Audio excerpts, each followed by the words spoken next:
Okay. How's everyone doing? So I decided to head back into the beginning here. And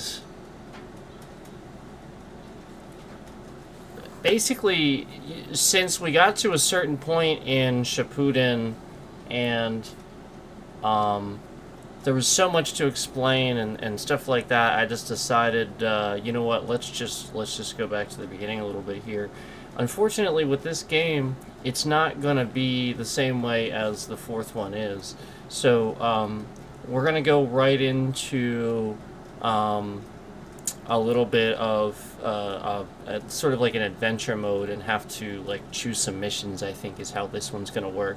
So it's not gonna be like the same type of storyline, where we can just sort of pick the parts of the story that we're at and get the briefing sort of, so to speak. I think we have to choose the missions and stuff first, oftentimes. So we'll see how that goes. But this is going to be the beginning of Naruto's story. Right? I think it's just actually going to skip the first few episodes, probably, and start us off right as he's actually technically a ninja in the academy, because he wouldn't have that headband otherwise. So I think that's where we're going to start off, but I'm not sure. We're going to have to see. I'm pretty sure, though. So let's just go ahead and do that and start off. We're just going to start off new here, and let me go ahead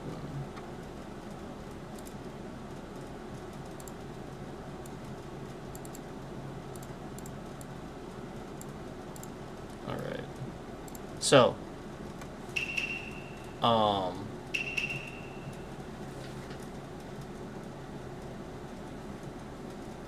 here we go.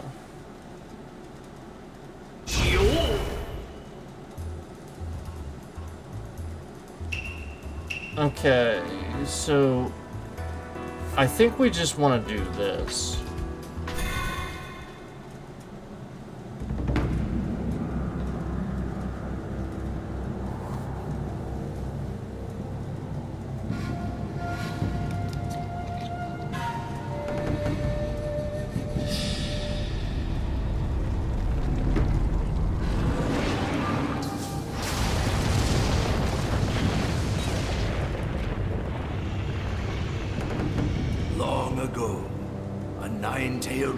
Appeared suddenly. Its tails lashed out, smashing mountains and sending tidal waves crashing to the shores. The ninja rose up to defend their villages.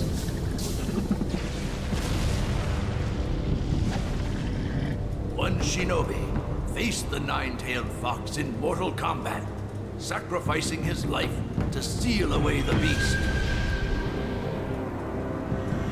This ninja was known as the fourth Hokage.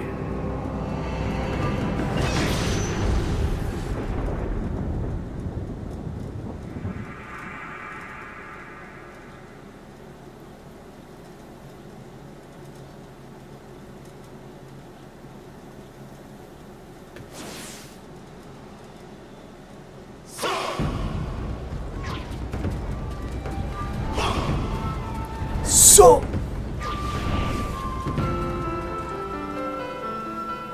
you gotta love it. Must. You must.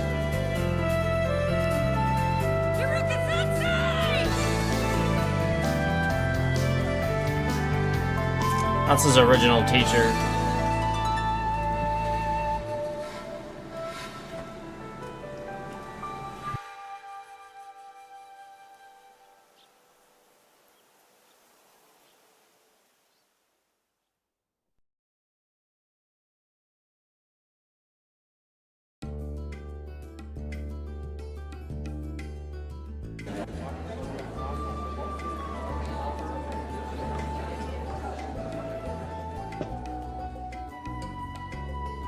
So Iruka was his original teacher in the academy. Kakashi was his first teacher after graduating. Became a genin, huh? Yup, it's my time to shine. The Ninja Handbook, Chapter 1. Enter the Knucklehead Ninja, Naruto Uzumaki. Man, I can't wait to go on all kinds of missions. Hey, the difficult part has just begun. Failure won't be tolerated on those missions. They come with great responsibility. You have always been so careless. I worry about you. Iruka-sensei? Hmm? I'm a ninja of the Hidden Leaf Village now. You won't ever have to worry again, Iruka-sensei. So I think the idea... I'm going all out, so that one day I can become Hokage. I feel like originally they can go on missions, but it's really low level and they have to go with like a Jonin But before at that, least. I gotta get something to eat.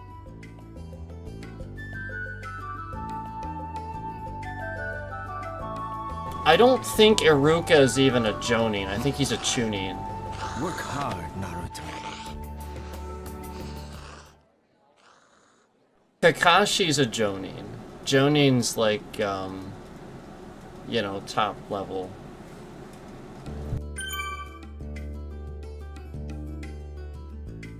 Then Kage level, obviously. Alright, so you control Naruto and take on various missions, including battles and minigames. Yup. Missions can be taken from the mission list and start menu. Yup. So, we have this in 4 as well, but it's the sort of thing where,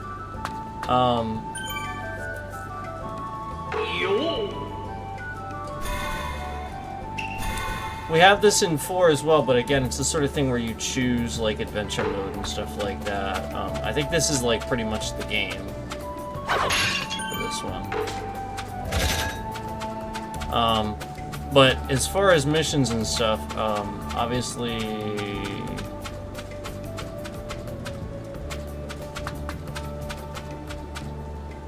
Oh! This is his favorite ramen place.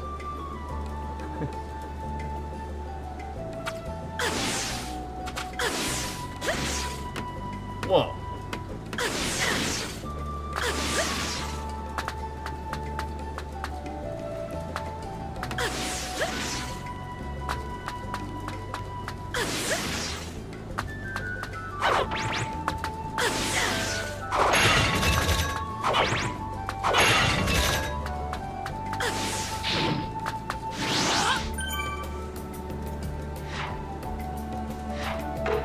Naruto canon. Shadow Clone Jutsu! Oh, so we can already do the Shadow Clone. Oh, okay. Yeah. Well, he definitely is in the academy then. Yeah, like, so like all that happened in the first few episodes. Like, he stole this scroll he wasn't supposed to steal because somebody tricked him, and he couldn't do the Shadow Clone. Everybody made fun of him, and yada yada yada. It was the sort of thing where like he really had to prove himself, and he did. And Shadow Clones are actually really hard for people to do. So, like, it's not just like an easy jutsu to do. And most people can't, like, it actually became a specialty. Most people don't, the idea is that they only have the chakra to produce maybe like 1 or 2, and they're really not like necessarily good at it. That was why it was so epic at a certain point that Naruto, you know, could do so many.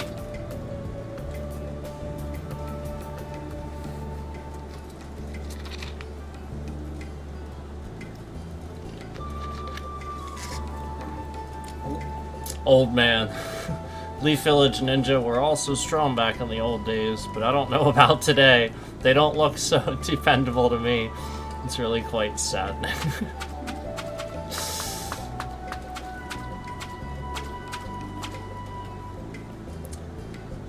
Sigh, must be nice to have your very own shop. Boy, I'd love to have a place of my own someday too, sigh, he says. So there's lots of people standing around. Let's get a mission. I kinda wanna get to a mission. Mission. Wow, lots of objectives, information. I'm sorry, save points and information, but no mission. That's interesting.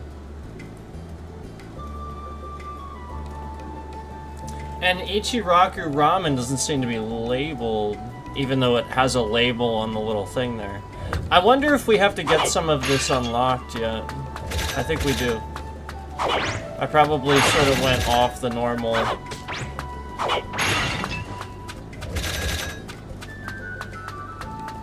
Let me head toward where I think Naruto lives.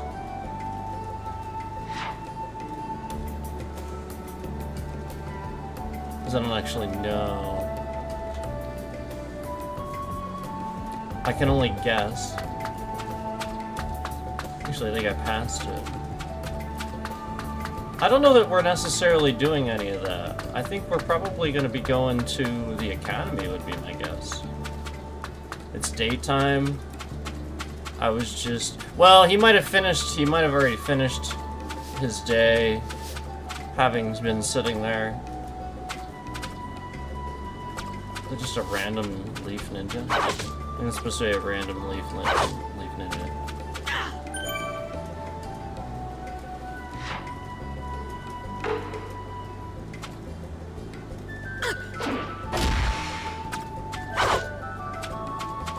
Alrighty.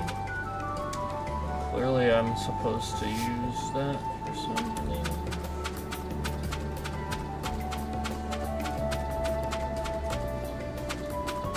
This is pretty cool. This looks like the hospital. Isn't this the hospital?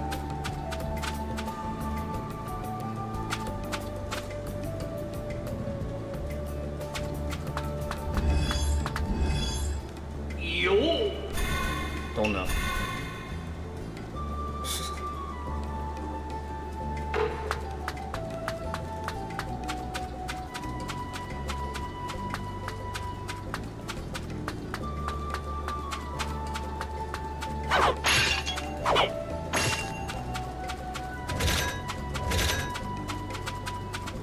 So really, all Naruto can do at this point is a shadow clone, pretty much. That's it. He can't really do a whole lot else.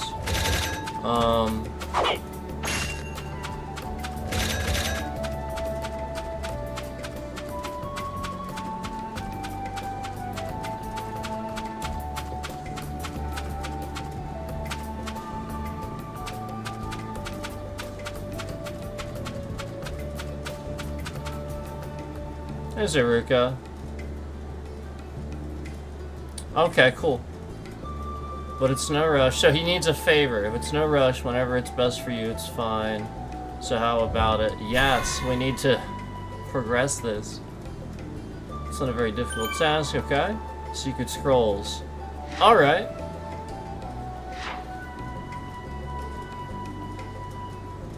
To the customized, okay. Alright. We gotta get new S-rank missions available. Well, we can't do S-rank missions normally at this point, but okay. So at least we have something now. But it's not there.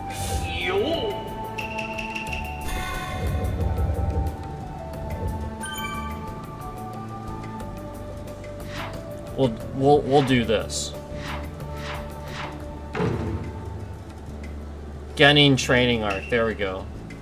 The ninja handbook begins, survival exercise. Yeah, Naruto Uzumaki of the Hidden Leaf Village is a ninja who had the nine-tailed fox spirit sealed within him when he was an infant. For the reason he grew up hated and shunned, but his inherent cheerful nature helped him to endure. Naruto is finally ready to become a genin and start a new chapter of his life. Okay. Let's do this.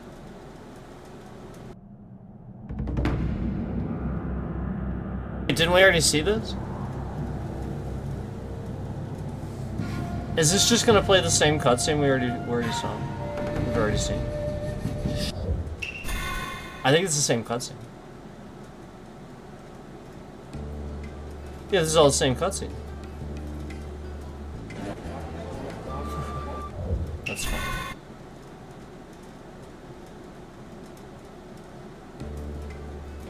And then it put me here. Well, that's the front gate. And the Hokage thing is right there. That big building right there. Oh, there we go. We have a shop labeled. That's the scroll. That's where Ruka is standing, isn't it? So he's listed as a shop. Interesting.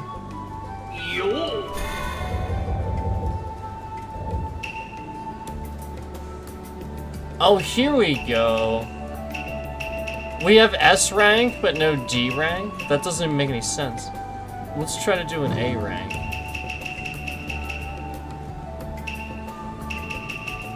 Aim for higher goals. Go see Kakashi. So we're out of the academy now? What? This is very out of order. You could really do this out of order.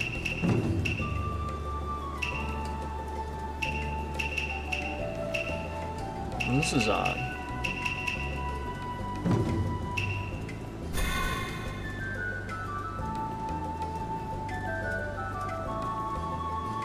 So, alright, I guess it's starting with him, yeah, being in Squad 7 and being assigned. Okay, so we're not even gonna see any of that stuff. Alright, so they're already assigned to Squad 7.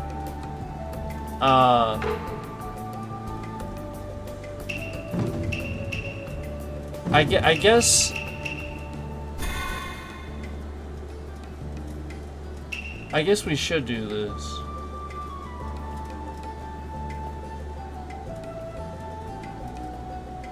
Tree climbing. Yeah, I remember that. They learn how to do that. Which one's this? Fulfill battle conditions. Target Kakashi. That's their final test, I think. So I'd want to do this, right? Man, this is weird trying to do this in order. Grand order to capture Jiraiya. So, man, some of this, okay, seems really out of order. But let's check this. Take on the mission. Okay.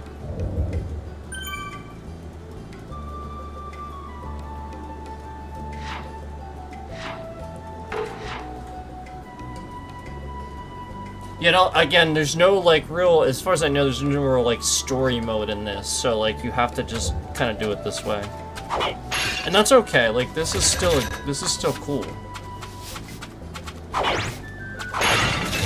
But that's why I think, you know, people gravitated to 4 was, now, I still like this, because I still like, you know, coming back and, you know, revisiting like the original story and stuff like that. That's pretty cool. But like at the same time, yeah, I can understand like at the same time you just have like a lot more to like the 4th one that they just sort of added over time, you know, and made the games better as they came out. So here we go. There's Kakashi. His book as usual. Here he comes. Oh, is Naruto late? Is that the idea? Naruto was usually late. He was usually late, but what you have to realize is it's usually because like he got caught helping somebody or something like that.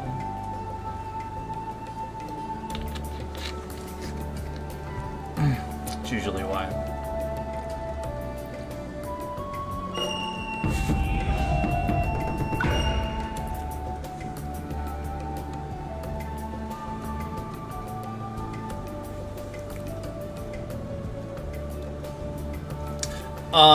The reason I gathered you all together today is so I can determine your current strength goals. Current strength goals, Naruto says. Kakashi says, that's right, it helps me plan your training regimen and what level and missions to assign you to. I see, Sasuke says. Naruto laughs and says, in that case, I'm gonna go all out. That sounds just like him.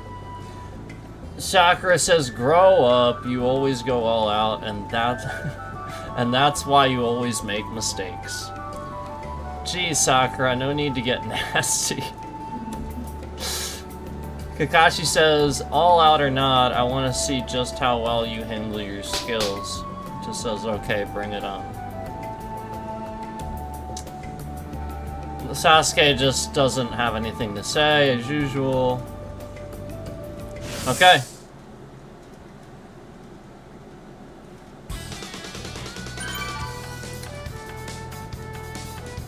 Yeah, this is very different from the... They're doing this very different from the original story.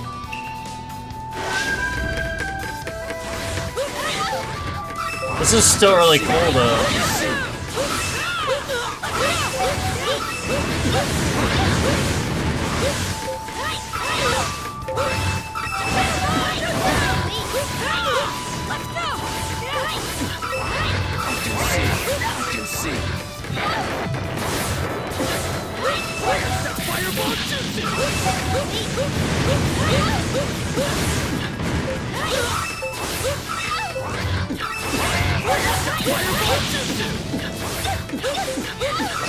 Dope. Shit. Where? How the hell? What the f? You gotta be kidding me. This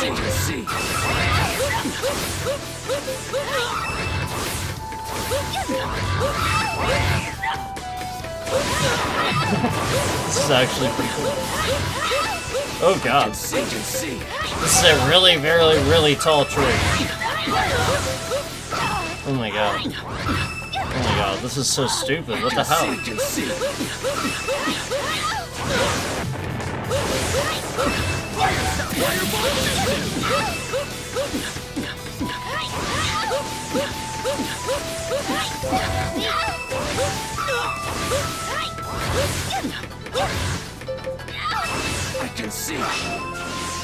That's my skill talking. I was One sure more I try. could win. I thought we would get like more story and stuff like that, to be honest with you. I think maybe we will. Maybe I just don't know how to make it work. Hold on. I'll see if I can figure something out here. Cause alright, so for example,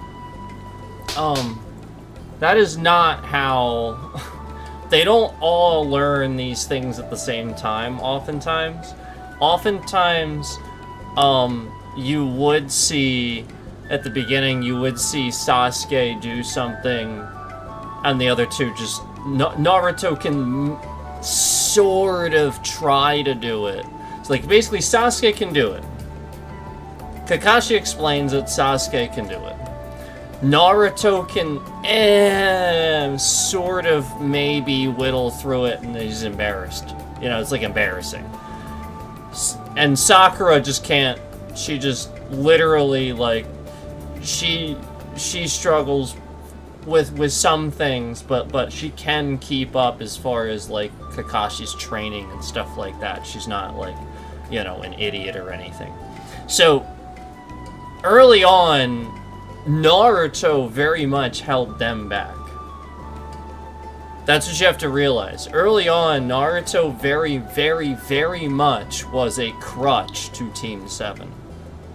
Very often. And he had to pull himself out of that.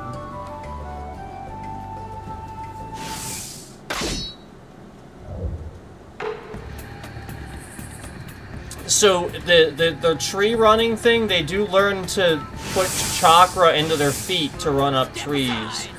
And Naruto sucks at this at first. We won't lose. And he spends like they basically like he just after this mission they're really tired and stuff like that. Naruto, I think it was like he couldn't do this or something on a mission and he just felt really incapable and he was really beating himself up about it and like so like they found him outside just continuously practicing this just like all night.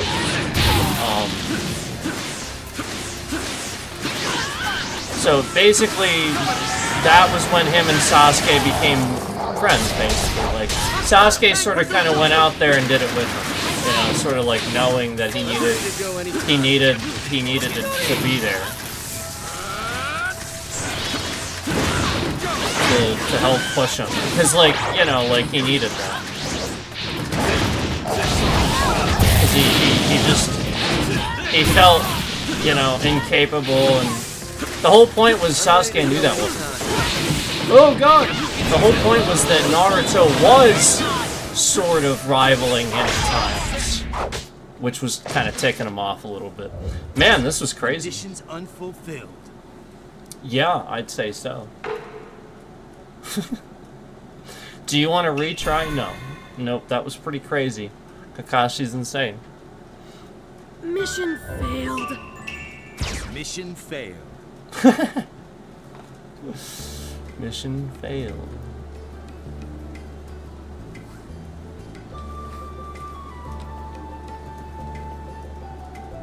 You guys are all over the place. See, then none of this... Man...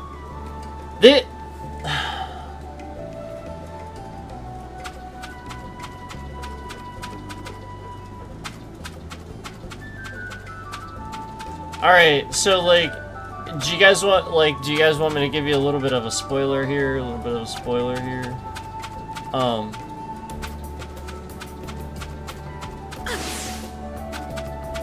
Some of their original training and stuff like that was like just... That does not do it justice because Kakashi really was exactly what they needed. Because like everybody else... The whole point was he was the hardest. Nobody ever really passes his test. And they did. He has this test that's like basically not passable, but they did it.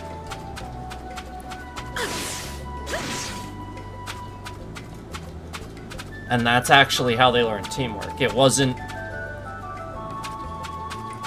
because they weren't working together. It was like that, you know?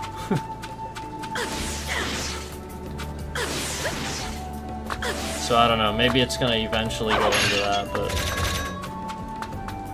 I don't know, I just feel like this is kind of skipping around and doing its own thing a little bit. But hopefully we can find what I'm talking about.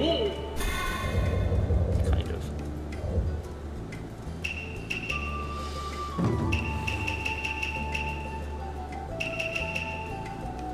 Scroll exchange. What is that? Oh, right. Tsunade? Tsunade. She's not even... Alright. Well, I mean, this is definitely jumping around. Like, we have Tsunade mentioned right at the start. Like, she's not even mentioned for... Jeez, I don't even know. 100 episodes, probably? I don't even know. Like, there's a whole story arc long before any of that stuff. Jiraiya, Tsunade, the signing at all. So, like, yes, there's a whole story arc for that. And that's the whole point, is this is when Kakashi and all them were in their prime. This is that time period. So that's why this is so cool. You get to see Itachi, You get to see Kakashi. You get to see Asuma's still alive. Neji. All these different people that were gone, you know, as you know, leading up to the war or because of the war, you know, they're still around and stuff like that. So it's cool to see some of that. Oh, also, I did say something wrong in the previous stream. I apologize. Tobi Rama is the second Hokage. Sarutobi, Hiruzen, I think is his name. Sarutobi. The third Hokage is Sarutobi, is Asuma's dad, actually. And so I don't know why I said that wrong. I think it's because the second Hokage is like the most mysterious, and I don't really know as much about him, but everything else I said was right. I just realized I accidentally said I think the third Hokage was Tobi Rama, and it's just not even the case. Tobi Rama is the second Hokage. Sarutobi is the third Hokage. I just said their names. I just was doing it backwards for some reason. And Sarutobi, a lot of people don't know, was actually Asuma's dad.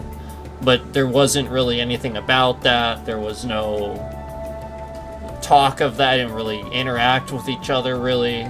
But yeah, that was third Hokage was Asuma Sarutobi's dad.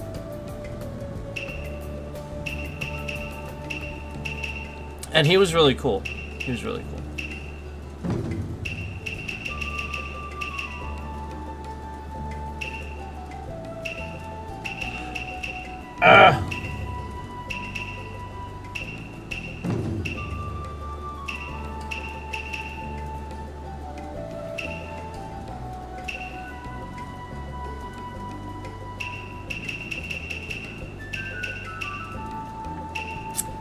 So, the Grand Order to capture they're just talking about the fact that they're not talking about capture, like, actually, per se. They're trying to... That's probably referring to when they need to look for a new Hokage. And I think I remember them talking about it sort of like that. Everybody thought, you know, like they were capturing, you know, like, I thought Jiraiya was a good guy. Well, no, of course he is. But like, that's the point, is they wanted him to be the Hokage, and well, he does not want to be the Hokage. Oh, well, then there's that too. Yeah, Jiraiya does that. And then gets hit for it.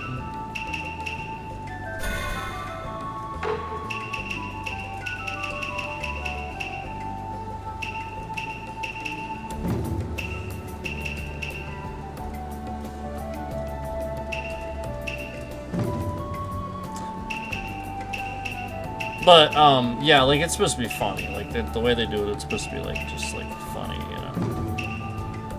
So, I don't... This is really strange because, like I said, we should have D rank. Naruto wouldn't have a B, S. He wouldn't even have a C rank. He would have a D rank mission as a genin. Very rare circumstances would he have even a C rank.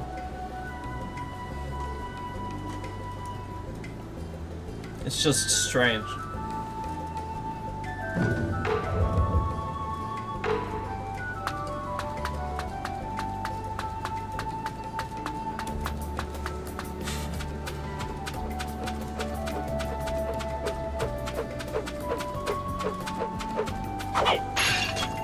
So yeah, early on, a lot of the series early on was Naruto running in head first, like he's not supposed to. Them going on fairly easy missions for Kakashi, but the idea is Kakashi's there to support them and not do the mission for them. So that's the whole point. They have to hold their own. Obviously, Kakashi could probably just handle it, you know? But you know, they are to learn, you know. And Naruto often makes huge mistakes, and oftentimes they actually do go on a mission,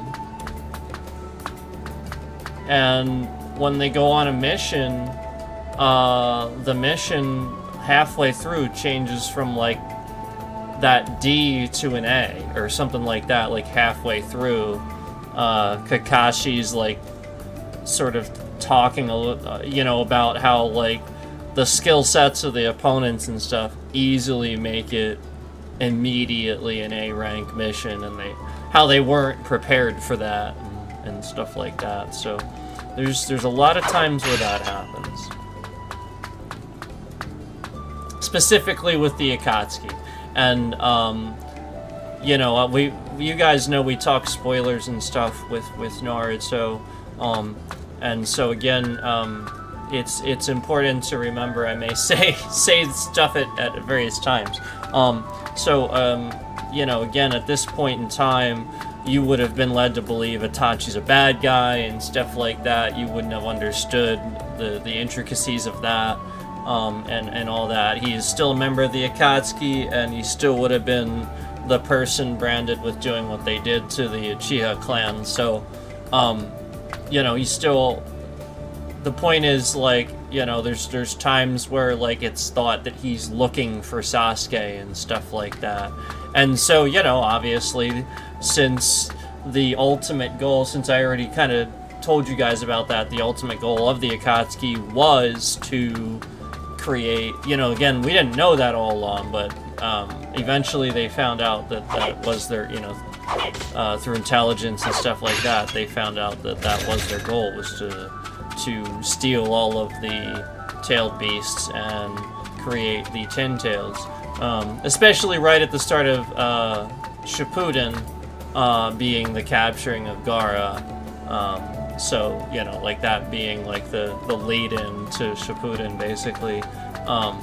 So, and they barely managed it, but they did it.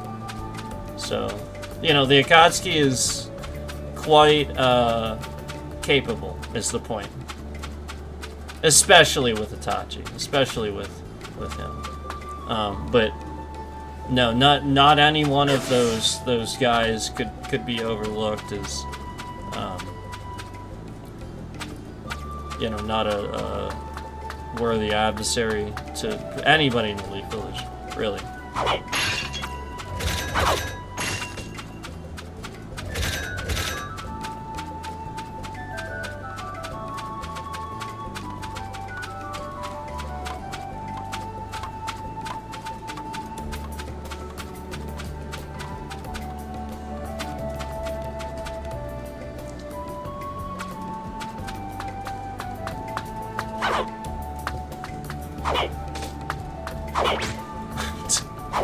It's not hitting it. What the heck?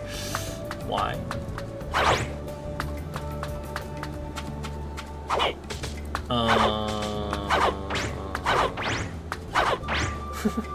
What the heck? Why isn't it hitting the thing?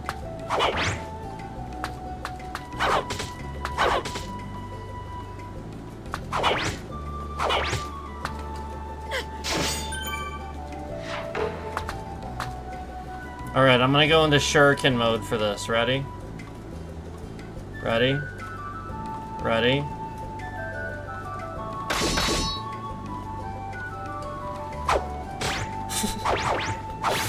Still doesn't work. Probably just can't do it yet.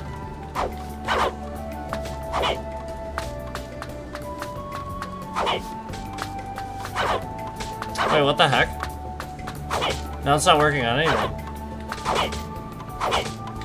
Hold on.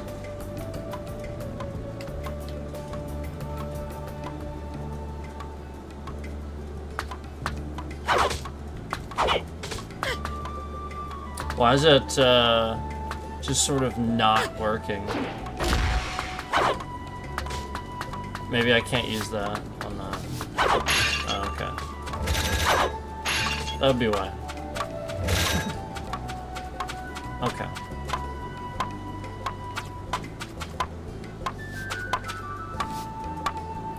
What's he hitting?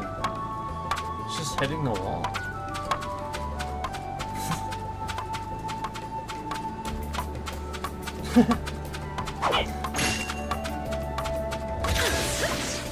Alright, let's go on rooftops.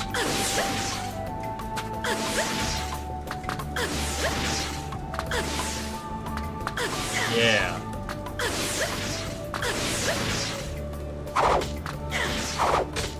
How cool is that?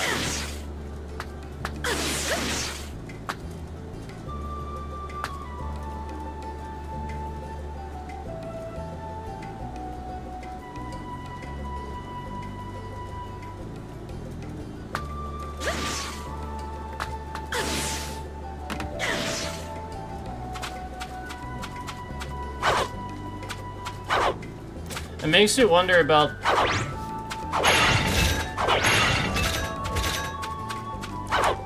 that other one.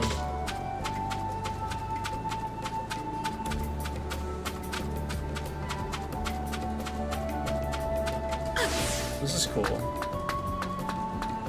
There's parts of the Leaf Village we barely ever saw. It is pretty cool. All right. So for also let me also explain something too. The Leaf Village in Naruto in the fourth one would be a sort of rebuild, half a rebuild, because if you remember, I told you about how in Shippuden, basically everybody was done. You know, Pain was destroying the village and had already destroyed. Yeah, like he took out Kakashi, he took out all these different people and stuff like that. And remember, I explained that Naruto, that was when he actually saved the Leaf Village in Shippuden. So they had to rebuild quite a bit after that. Like he demolished a huge section of the Leaf Village. So the Leaf Village we see in the fourth one actually isn't the same. It's not. It'll look a little different because it was destroyed and rebuilt. So it'll look a little modern. They're gonna modernize it. It's not gonna look like this. So that's why this is kind of cool, actually. And in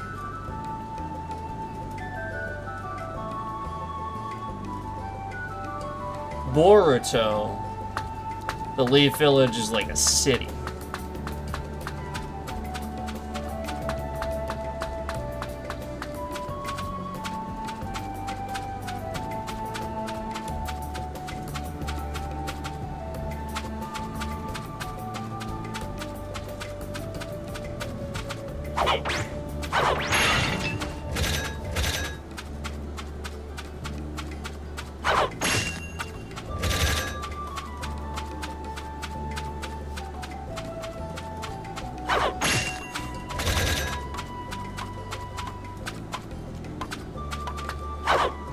So yeah, I mean, just exploring this village, this is pretty cool, actually. Because like I said, it was not something that the show did much of. We caught glimpses of it when people would be walking and having conversations or whatever, you know. But you know, not. You know, typically, and sometimes even inside a lot of places, you know, the Hokage is talking inside the Hokage's office, you know, and all that. So, which again is right there.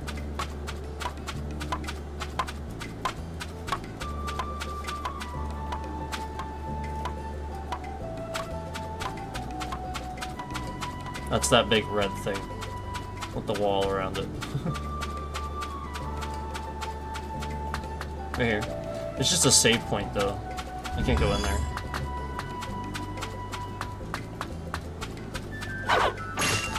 In the fourth one, you can go in there.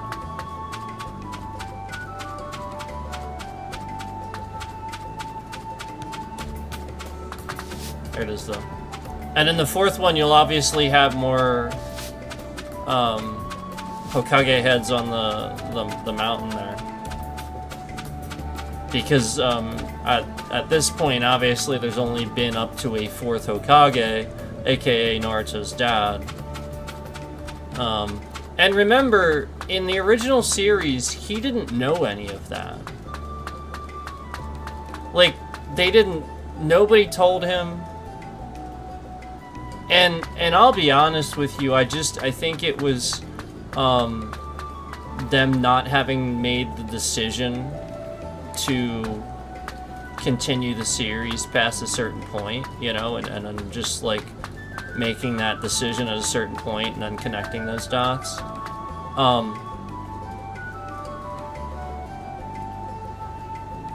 Because he wasn't, the fourth Hokage was not really mentioned much at all in the first, and in fact, the person that even stopped the Nine-Tailed Fox originally, not much was mentioned about him and stuff like that. It's just that, you know, we knew obviously it was the Hokage defending the village, but it wasn't, you know, we weren't told it was Naruto's dad, and Naruto wasn't told, nobody was told, nobody even thought Naruto was anything except Naruto, you know, or a Nine-Tailed Fox Jinchuriki or something like that.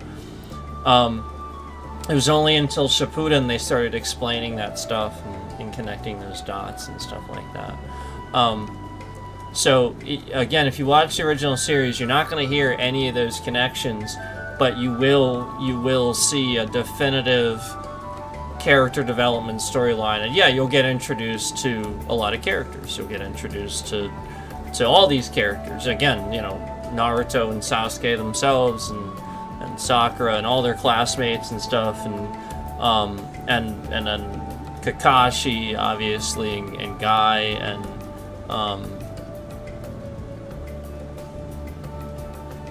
Tsunade, you know, Jiraiya, obviously, and all these different, you know, characters and stuff like that you will get introduced to, but will play a much bigger role and more important role in Shippuden, continuing forward into that.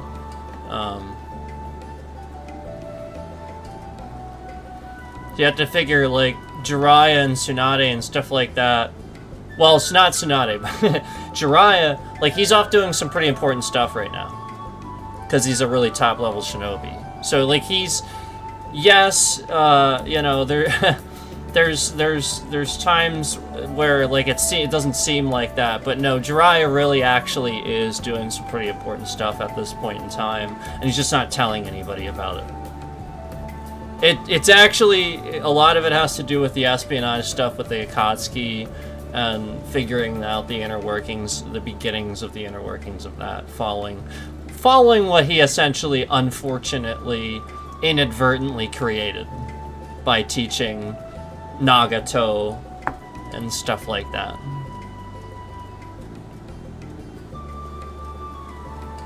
Nagato, all them, because again, that was his original name, was Nagato. Was you know, the three. There's a backstory there where he had to teach these three how to use. Yeah, sort of like a signing story. He had to teach them how to use their abilities and stuff.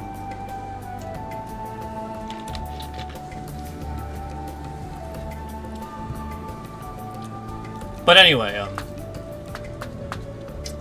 the other true signing story is actually Sasuke, like Naruto, Sasuke, and Sakura. They actually really did extend that. So that's pretty cool that they did that. I like that they did that with them. But I think it's cool that like they stopped it there. And one thing I will say is I won't say too much about Boruto because we haven't gotten to it yet. But I wish I want no, you know, like I've seen it and stuff.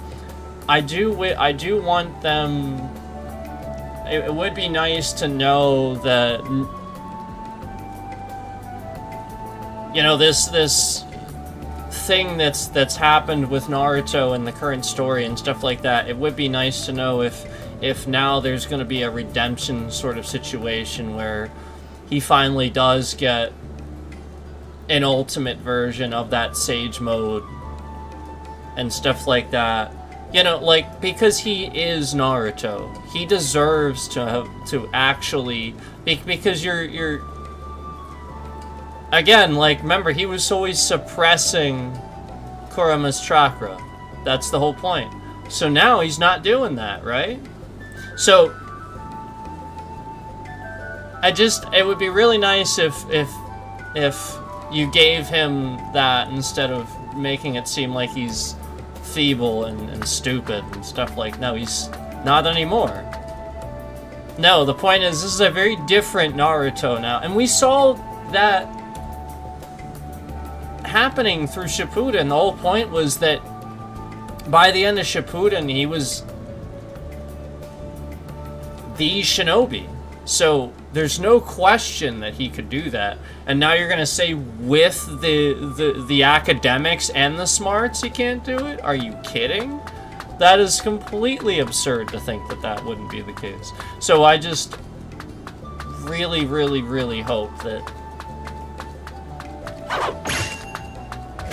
you know, again, he gets that, you know, more permanent sort of thing that he deserves. And it's fine if it doesn't measure up to the power scaling and stuff like that they're going with the Otsutsuki. It would actually make sense, you know, because it's still gonna have to be about Boruto in the end.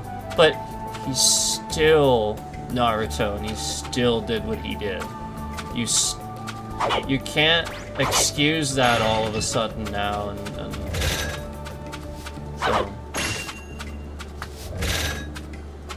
so I hope that they do that, and I hope that, again, you know, we see that.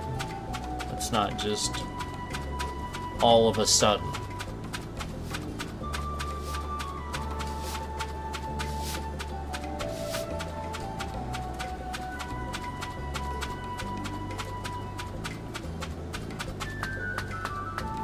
Yeah, he's still a character. Yeah, I get that Boruto, it's about his story. I get, you know, that he's gonna be the main thing eventually. But again, you still have this very main-liked character where it was his story the whole way until this point, and it still kind of is. It still kind of is. So you have to acknowledge that and not abandon that. I think that's really important, I think, for the fan base. I think you could really mess up Naruto with the fan base if you wanted to. I think you really screw it up. But the way not to is do not continue to sit here and nerf the crap out of him. Stop doing it. It's absurd.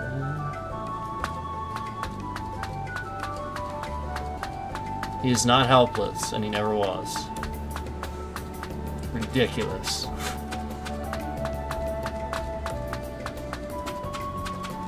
This is the guy. Remember that planetary devastation thing? I forget who it was. Somebody tried to do that to him once. The thing that Madara did, where like it was just like all this rock going really dense or something like that. Dude appeared outside of it in Sage Mode. Like just standing on the outside of it. Yep. So, you know, to just go from this to that, and then to say that you're gonna nerf that he didn't earn that Hokage, that he didn't earn that, and then again, he's not standing on his own 2 feet just because no more Kurama. That doesn't make any sense. You gotta stop with that. And to think he's not gonna rise to that challenge where Sasuke's calling him out too and saying that he always sort of did rely on that. And he was so alright. I get it. He's overworked as Hokage, so have him do the smart thing. Have him do the smart thing. Yeah, it's his dream. He did it. Now, because he is one of the strongest ones, and he is the one defending the village, he probably should let somebody else lead it for a little bit while he's training again and doing those things, so he can spend time doing that again. Somebody trustworthy, like Kakashi, you know, where he was the Hokage prior to Naruto. But I think that he should. And I think that you should give him that. I think he's gonna need to realize that he had maybe these dreams of Hokage and stuff like that. But now he's done that. And now he just wants to protect the village or something like that, you know?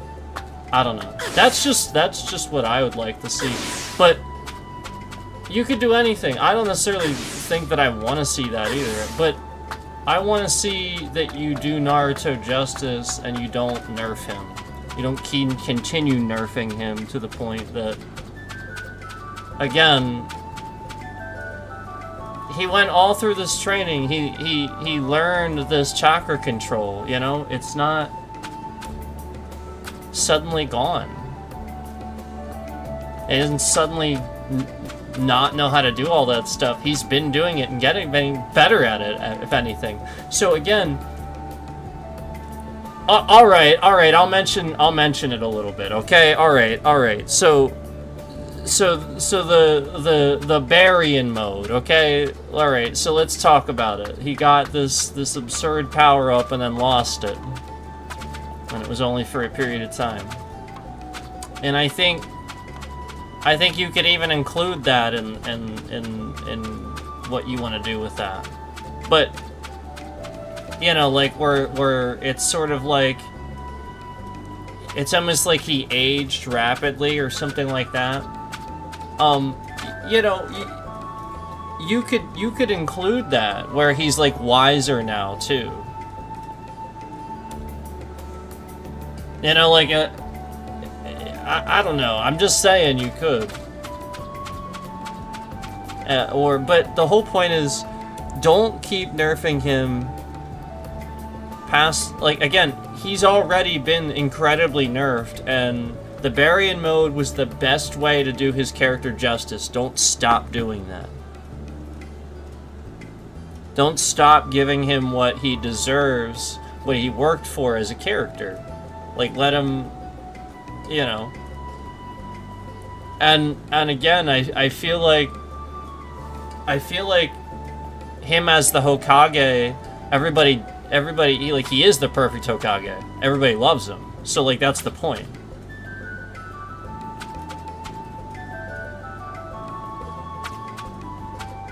Like, the whole point is that he is the best Hokage, but he's overworking himself doing it and stuff like that. So he doesn't have time to do the ninja stuff that he wants to do. So it's, you know, like so the whole point is that Naruto needs to learn a little bit about, again, what he used to do way back, where he'd run in himself and stuff. That's sort of what he's doing now. He's doing it all himself and not allowing enough people to help him with it and stuff like that. So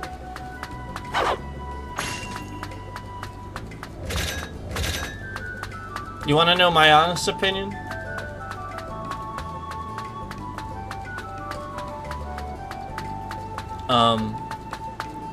Naruto is an excellent Hokage, but I'm just talking about, like, you know, like, the whole point is not a new one. The whole point is you go back to Kakashi, maybe. So now it's, well, alright, you know, he's the Naruto being the 7th Hokage, right? So if Kakashi was the 6th Hokage, It's just going back to the 6th Hokage again. He's not the 8th Hokage, he's the 6th Hokage. Just like we did at the start of Naruto, where we had the 3rd Hokage again. It would actually sort of fit, because that's what they did with his dad. Remember, his dad died defending the village, so they had to go back to the 3rd Hokage.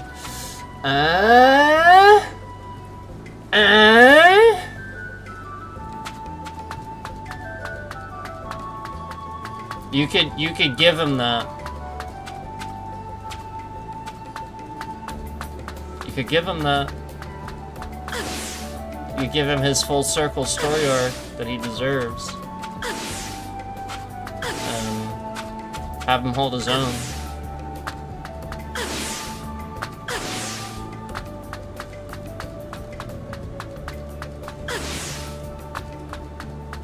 This is pretty crazy though, that this game is pretty much just me running around the village. Non-sequential storylines. Like, non-sequential, like, missions. You know what I mean? Like, we are getting some of the story here, but it's just not sequential at all. It's like random stuff. Like, I can go all the way up to, you know, you know, like anything about Tsunade. I mean, she doesn't come in until like way later on. They don't even mention her until way later on. And the fact that her and Jiraiya were both, you know, students with Orochimaru, the guy who's the bad guy in the original Naruto. Like, it's just, you know, like, that's the whole bombshell of it. Like, that's the whole point, is that, like, it was really good storytelling, and the whole point was that, like, the stuff that was believable, it was, you know, like, they weren't really bad guys per se. They were just people that had differences of opinion on, like, you know, like forbidden jutsu and stuff like that. So like Orochimaru, for example, he wanted to learn all these forbidden jutsus, and he kept like sneaking in and like, you know, like learning stuff he wasn't supposed to, and what you had to realize is it would have consequences, like, you know, it would harm people or something like that, and so like that's the point, is like it's more stuff like that where it's differences of opinion on what to do. Obviously, if we're talking about jutsu and stuff like that could have consequences like harming the user or harming other people, then obviously there's a reason it's forbidden. Like reanimation. There's actually a lot of things that Sasuke had to do in preparation for the reanimation jutsu to actually work. It wouldn't have worked otherwise. So it wasn't actually what he just did right there with Orochimaru. There was some stuff he had to do prior to, and very, very dark stuff that he had to do to make that work. So that's the point. It's not rainbows and sunshine. The whole point is, yeah, that jutsu was forbidden for a reason, and so these people would use it, and it would cause all these problems. And so the 3rd Hokage actually used a forbidden jutsu to stop Orochimaru, and that's what was so cool. Like, the whole point was that the 3rd Hokage really wasn't that strong of a shinobi. He just knew a lot of jutsu, and so he was really actually the perfect match to go against him at the time. And yeah, he used a forbidden jutsu to stop him.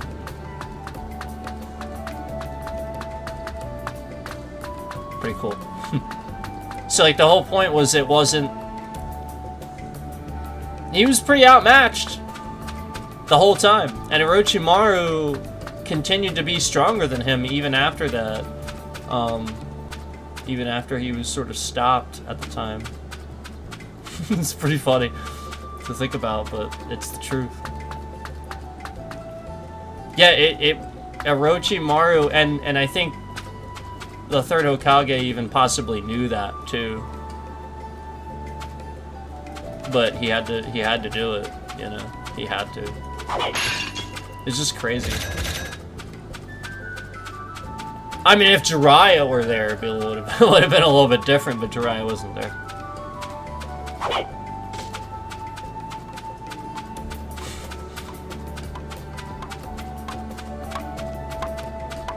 Yeah, Jiraiya hadn't come into play yet.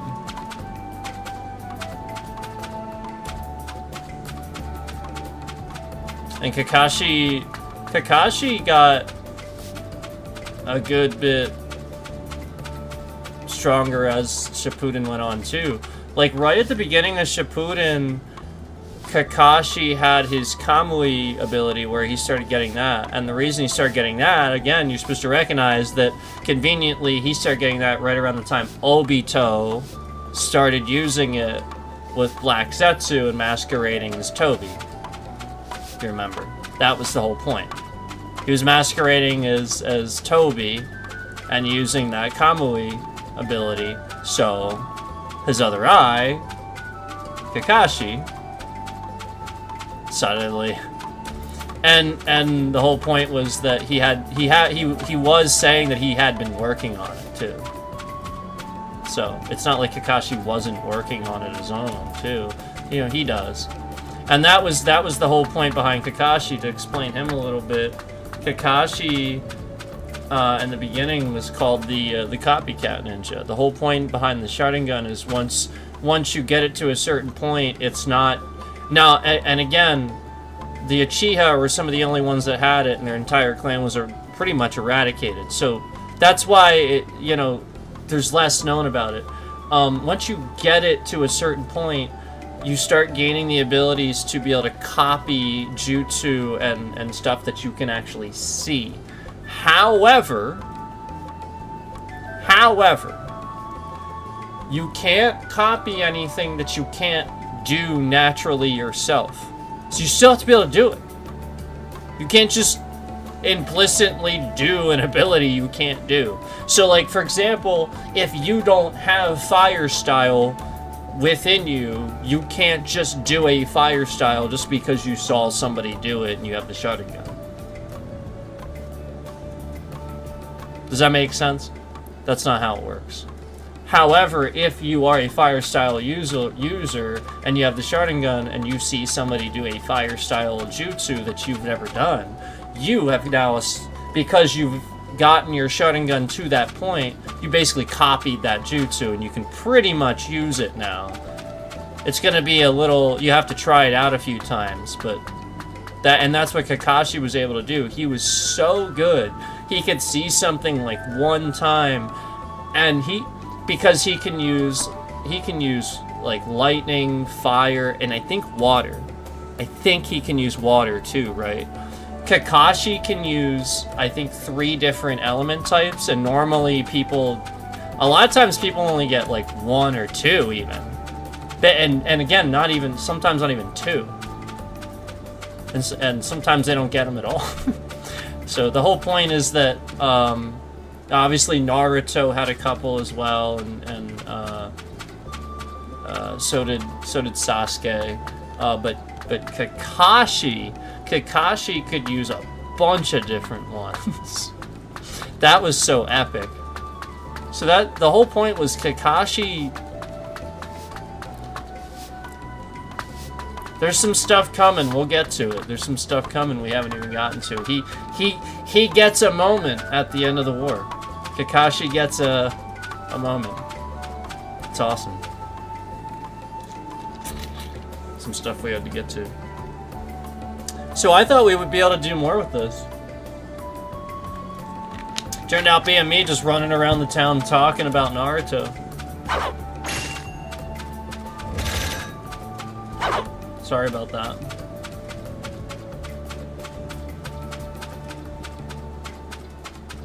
I'll try to do some stuff, but I was actually just hoping that we would get story sequentially. So since we're not doing that, I'll do what I can here, but you know, it's a lot of this stuff is like side mission stuff.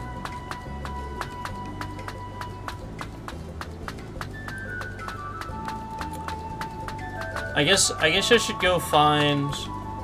Let's do this. Well, we'll just, it's fine. We'll just do this. It's fine.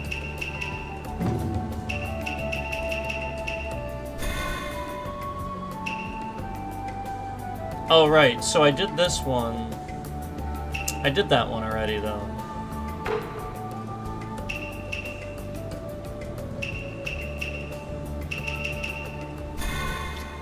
The third Hokage's grandson, Konohamaru, has found an interesting book. Find out what kind of book it is. Yeah, so Konohamaru is also another cool character that's younger than Naruto, and you know, the idea is that he's the son of the third Hokage, and everybody always treats him, you know, differently, and he doesn't like it, you know.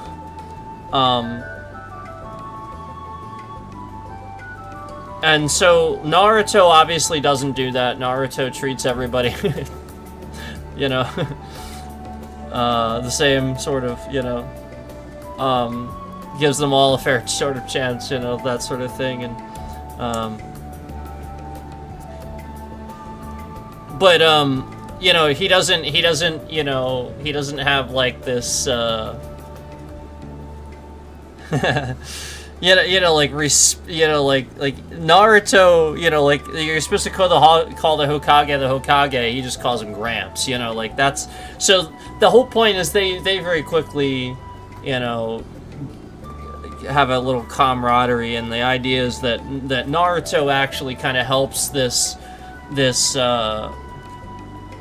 grandson of the third actually like learn some real stuff. Instead of, you know, just being, you know, a pain. So he starts practicing that stuff instead of being a pain all the time and stuff like that. So Naruto has a really good influence on him and whatnot. And, so the idea is you know, by the time you see him now in Boruto, Konohamaru, I believe is Boruto's teacher, actually, I think. So that's the whole point. Is you know, they really brought that full circle, and that's the point. Is that Konohamaru was just this little sort of brat like Naruto was originally, and that's how he was looked at, essentially. You know, like he would just be, you know, very bratty and a pain. Like, the idea is the reason people were looking for him was because they wanted to keep him out of trouble, but the idea is that, you know, he doesn't want to be treated that way. He just wants to, you know, have fun, you know, go outside or whatever, you know, like, but that's the point, they weren't letting him do that, so they're always looking for him. And so Naruto would help him out and give him stuff to do, and you know, he taught him the Shadow Clone, and eventually he would go on to teach him the Rasengan. Naruto actually taught him that.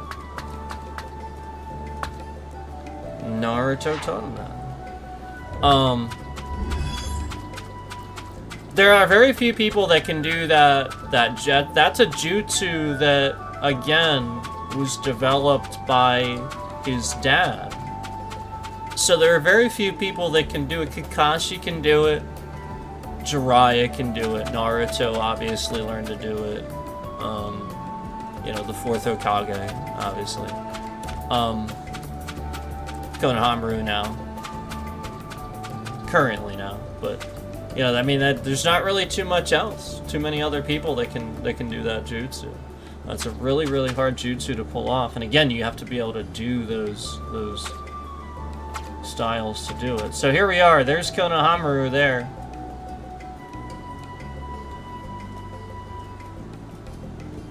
He's in the middle.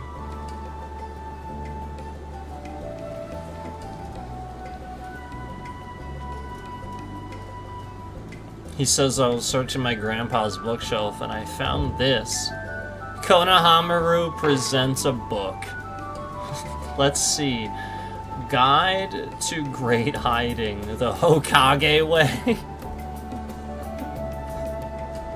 Yeah, there's a book called that. Never heard of such a thing. Smells a little fishy to me. Yeah.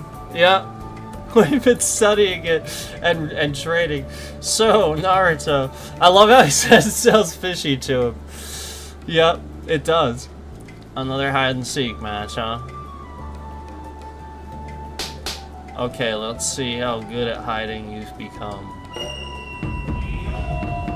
Intensely hot hide and seek battle. A little rival is born. What is with that? What is with that screen? Victory is mine. Don't be too sure about that.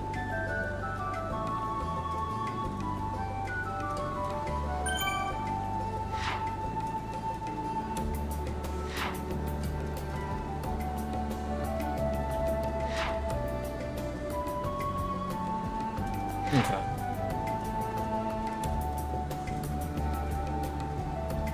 Okay. All right! I'll find him no matter what!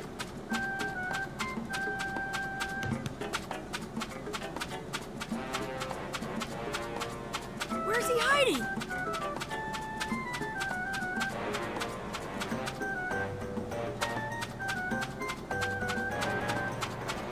Where's he hiding?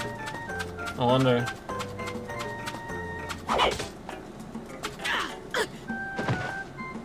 What a bummer. Where's he hiding?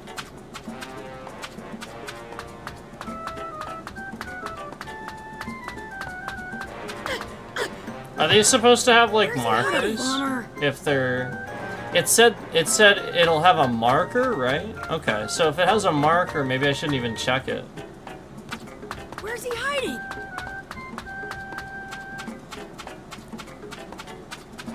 This is like a freaking kids game, man. Where's he hiding?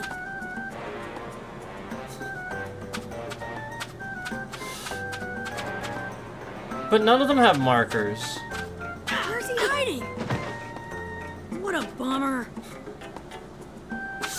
What is this is a little bit. Where's he hiding? What a bummer.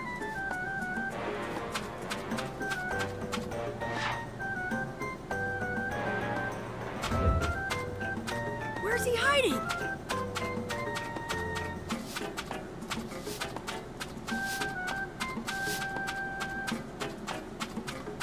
Where's he hiding? What a bummer.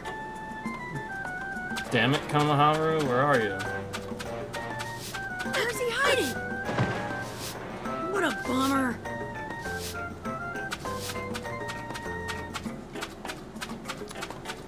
Where Where's is he hiding? Konohamaru and the rest of the crew? What the heck? What a bummer. Where's he hiding?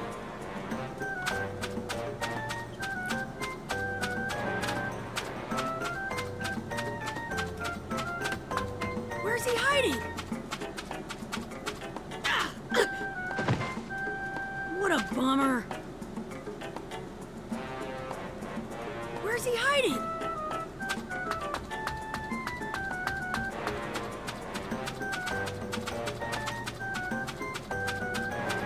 Where's he hiding?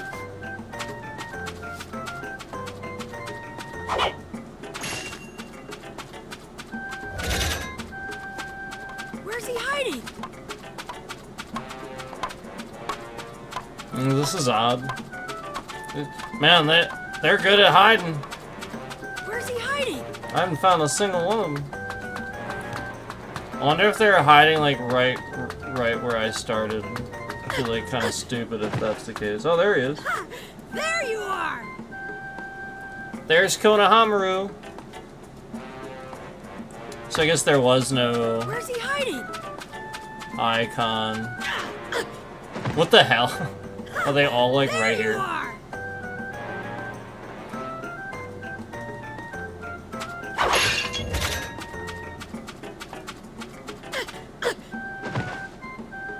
I thought for sure he was gonna be like right there.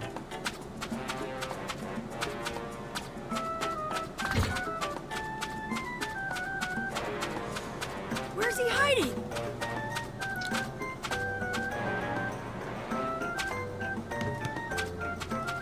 Man, Where's he hiding? pretty good at hiding. What the heck? Where's he hiding? What a bummer.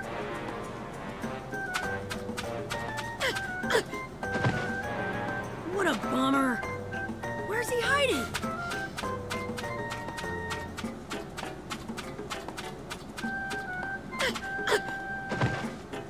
What a bummer. Where's he hiding?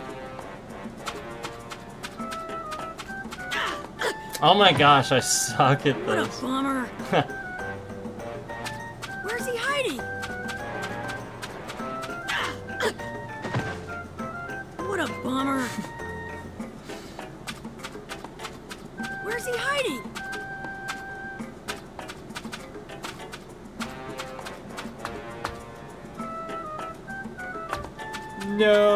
No, 20 seconds.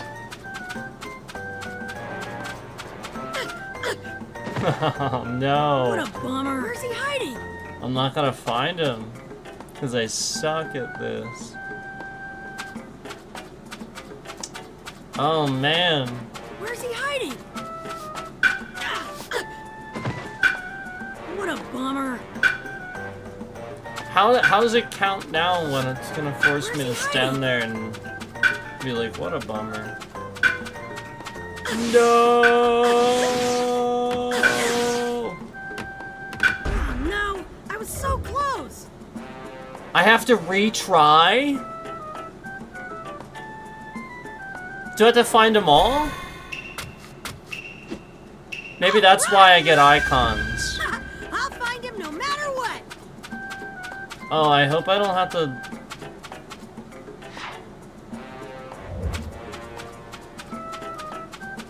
Where's he hiding? What a bummer. Where's he hiding? What a bummer. I feel like this quest Where's he hiding? feels like a filler episode. What a bummer. Where's he hiding? See, What a bummer. Naruto filler was actually good though. That's what you have to realize. Like, pretty Where's he much hiding? every Naruto filler episode was freaking hilarious. Do you remember Mecha Naruto? Remember that? Where's he hiding? Remember Mecha Naruto? He had Guy and Lee fooled. It was so funny. Where's he hiding? How was that not funny?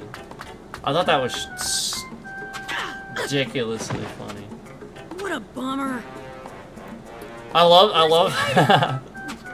love Kakashi's reaction to that stuff. Do you remember when you're trying to fool Kakashi with something like that? I don't remember if it was exactly that one. But Kakashi just like, I think it was somebody pretending to be Naruto, right? And he just goes, Where's he hiding? okay. What a bummer. And it just like sort of plays along with it, I think. Where's he hiding?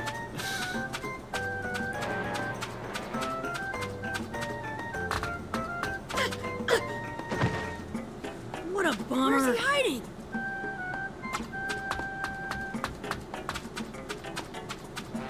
Remember the episode where Kakashi finally takes his mask off?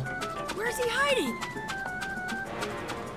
Remember that? Everybody's like freaking out.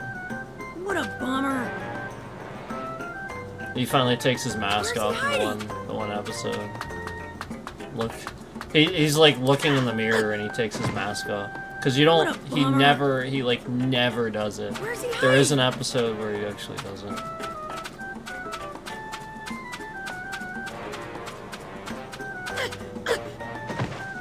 Where's he hiding? Heck.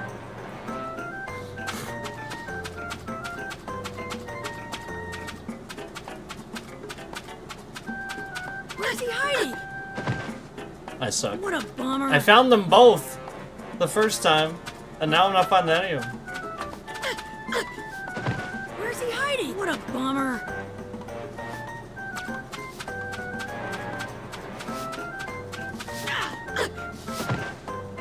What a Where's bummer. He hiding?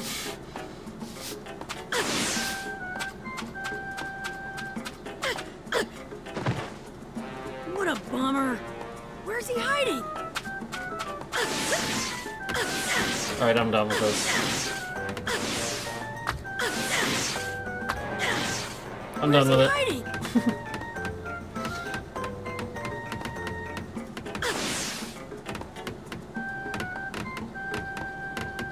Where's he Can hiding? I like abandon?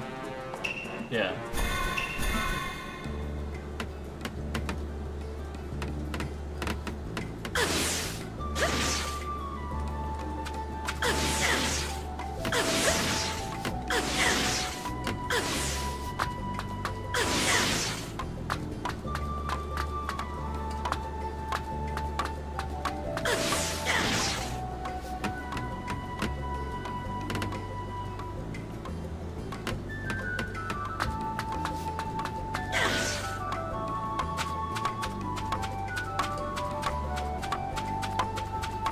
Well, we got, like, pretty much no story here. But at least it gives you an idea where we start out with Naruto, and, you know, again, you know, all those abilities and stuff they had to learn them, and all that stuff you see them doing, they really just can't just implicitly do that. Those many episodes of training and hard work, you know, you saw that stuff. It, you know, even with Sasuke, same thing. You know, they very much had an arc where you got to see all that stuff.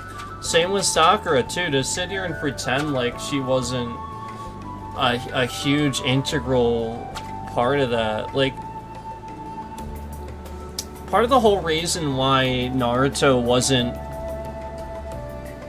hateful towards Sasuke for leaving and deserting the village was because Sakura sort of cared about Sasuke a bit.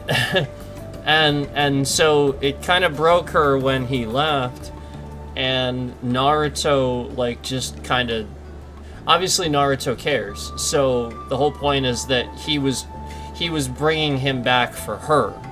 Like, it was his promise to her. So, like, the whole point was that,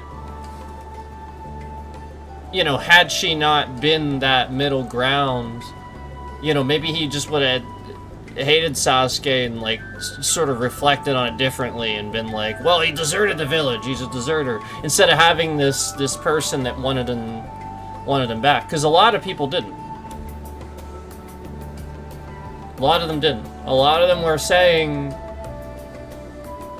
well, I mean, it's kind of how he was anyway. He kind of was like that. And he wasn't very nice to you either, Naruto. So why do you care so? You know, like, that's kind of how they acted, you know? And it's true. It's true. You know, he was a good guy eventually, like, at first, but he became difficult, obviously, but that was the whole point. Was Naruto knew, Kakashi knew, his actual friends knew. You know, the whole point was that he was being messed with. Somebody was probing him to go to the dark side, basically.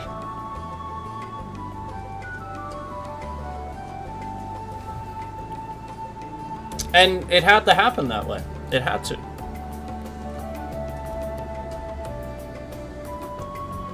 If it hadn't, it would have been somebody else.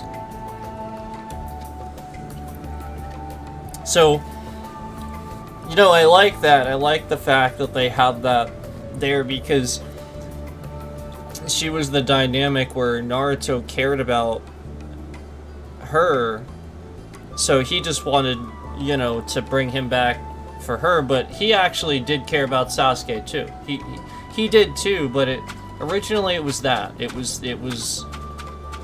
you know, she wanted him to promise that, you know, to bring him back and stuff like that. And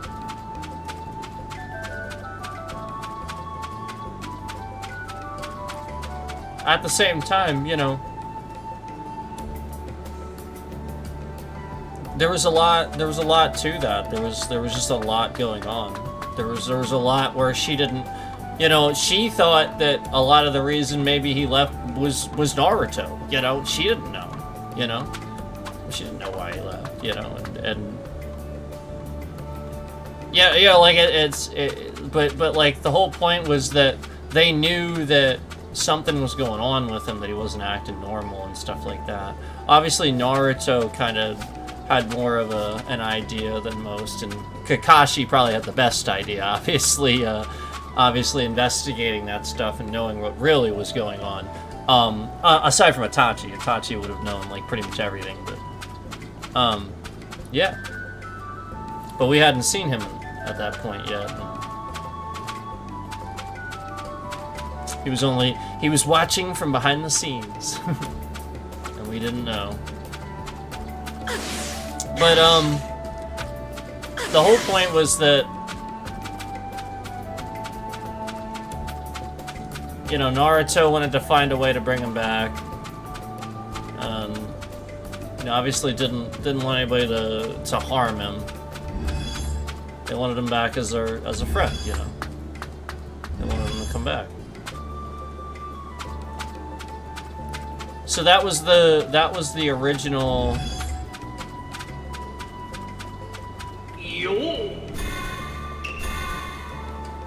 They very much had their own, and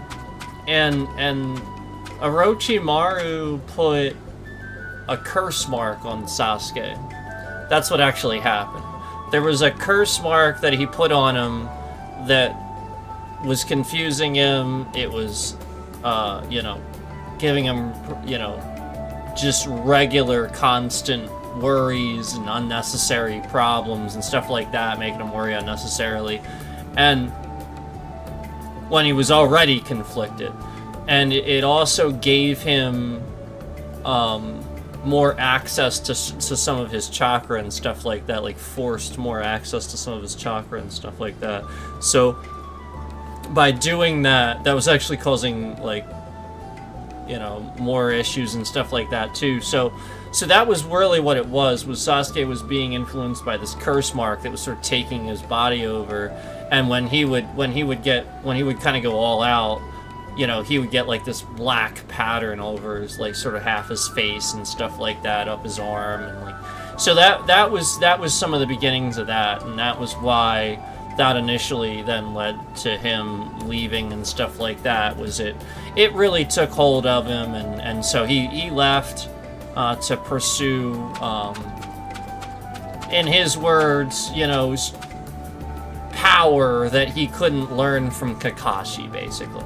Like, that was basically what he was saying. Like to be able to you know, stop the person that did what they did to his clan and stuff like. But really, it was just a path of hatred. Really, all he was doing was he was on a path to be, you know, he didn't like Naruto. He was conflicted about that, and this was causing those mixed emotions, and it was just feeding off that. And Naruto was his rival, so it was really just this thing where it was just feeding off his hatred towards wanting to have done something about the fact that happened, and then feeding off that. And that's truthfully all it is. He felt bad that he hadn't done something and couldn't do something, and so it was just feeding off of that, and him not being mature enough to understand that it doesn't matter. Like the whole point is you do something now. You do make the right choices now. You know, and so, you know, the whole point is obviously that was confusing him the whole time and misguiding him. And Naruto knew that, obviously, but other people didn't, and other people were misguided and confused and as well. You know, so But Naruto, like, the whole point was he was sort of incorruptible. You just couldn't do it. You know, you couldn't do that to him, you know. So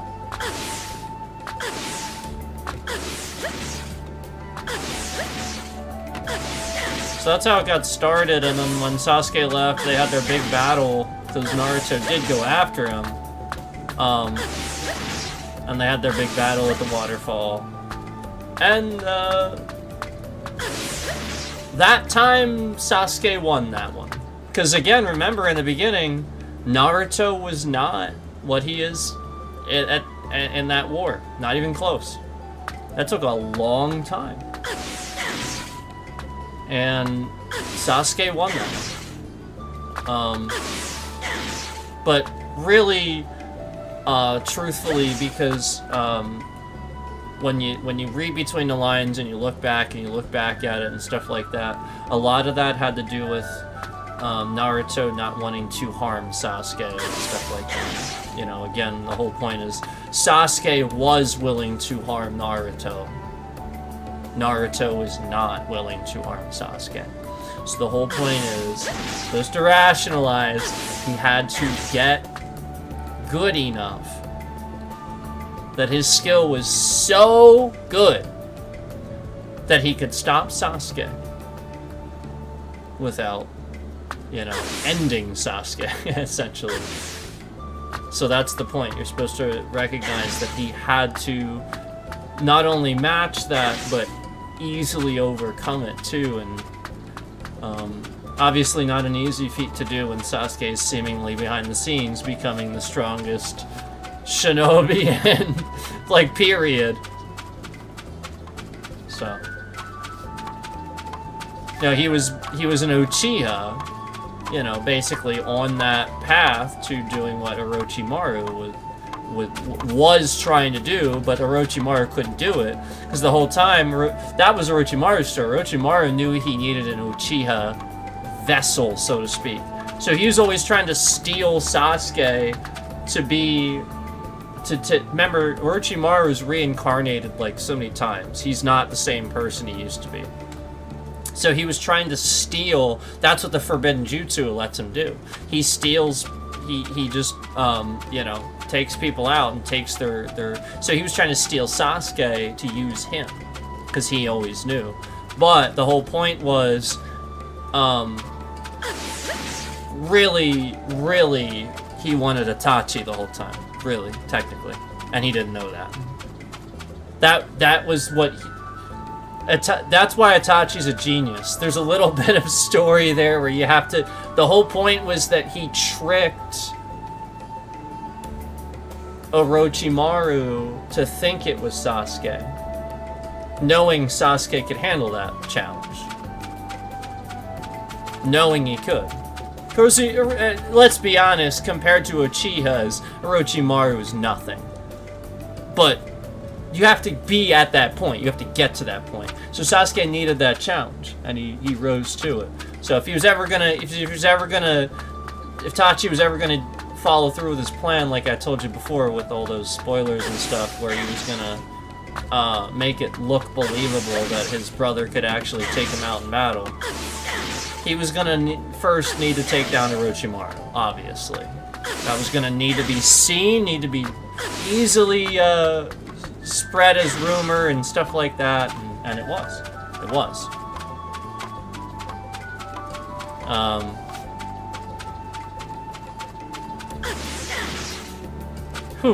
This is a pretty crazy. There's some pretty crazy stuff that happened, and technically Sasuke is a bit of a hero of his own accord too before the war, because he actually took out sort of a temporary coup. There was like a coup where this dude tried to take over the Hokage position, and so Sasuke took care of that, and not easily. Not easily. That was intense. Danzo. Remember Danzo?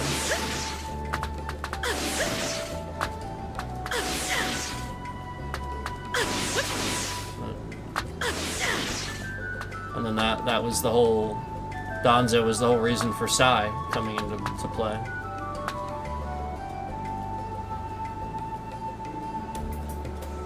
Sai was a cool character too, though.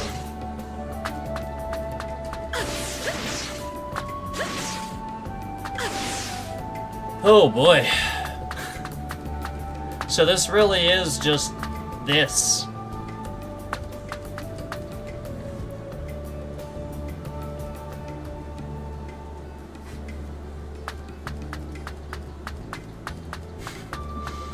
I mean, it's all right. Like I said, it's really cool to be able to explore the village and stuff, how it is like in the early times.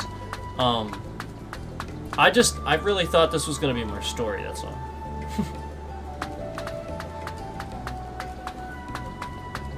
Like more like sequential story.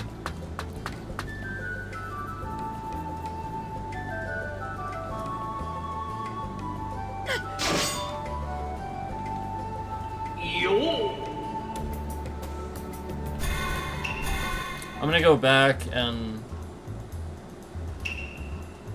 options mode, free battle mode. Well, it's not gonna be that, obviously. But there you go. We got Rock Lee, there's Neji. And you got Tenten. Then you got Shikamaru, Shoji, Ino, Kiba. There's Shino! I keep talking about Shino. Finally, we got Shino. With his cool shades and his popped collar. And his even cooler hair. And there's Hinata.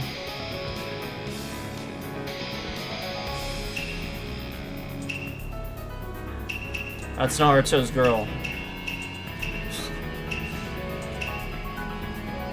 Don't mess with her, or he might just explode into a rage. What actually happened?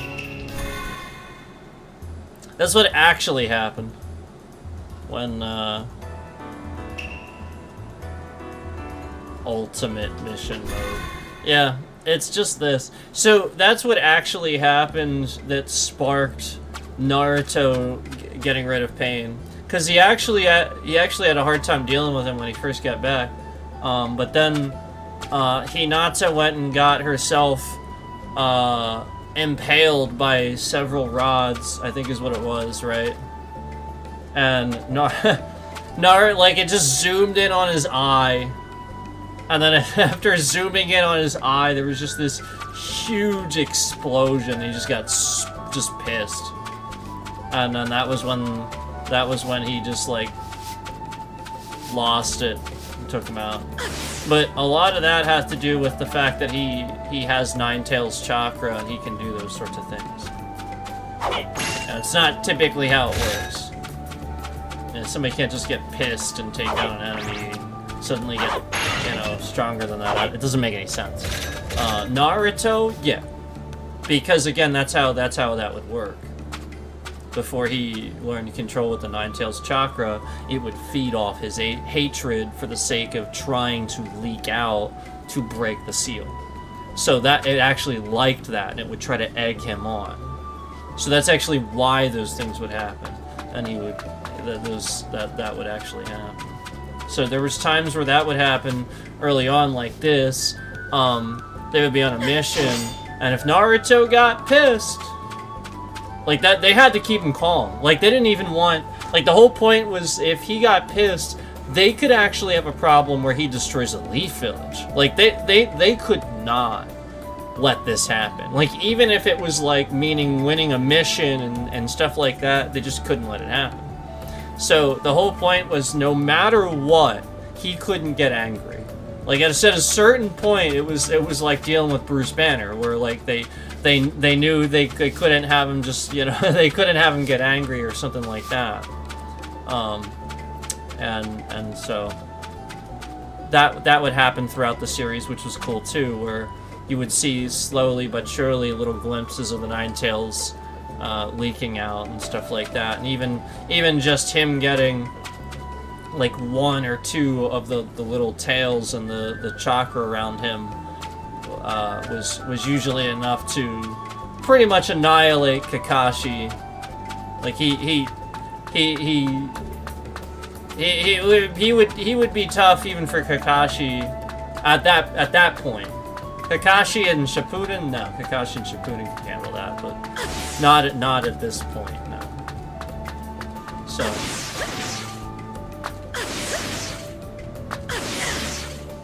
that was always the cool stuff, and seeing little glimpses of that along the way.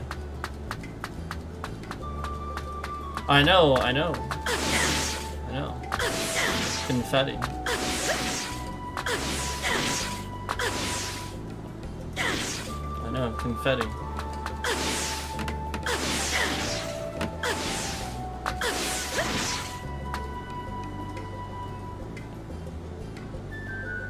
What the heck was that?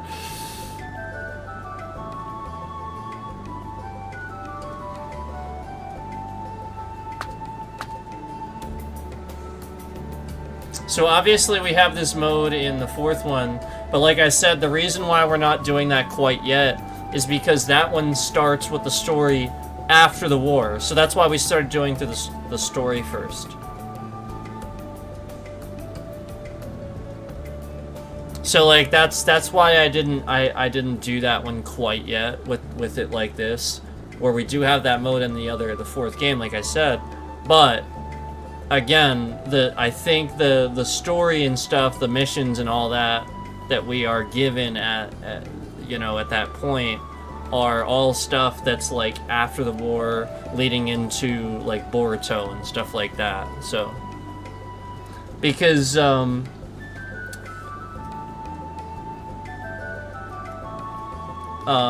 like there's reasons why I think that.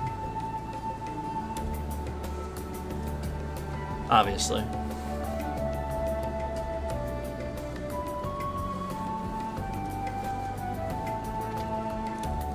So just, for some that might not have known the beginning or might be following along or something like that and not really know much about it, I figured I would take you back a little bit to the beginning and sort of show you what this is like. Again, it's the beginning. It's very much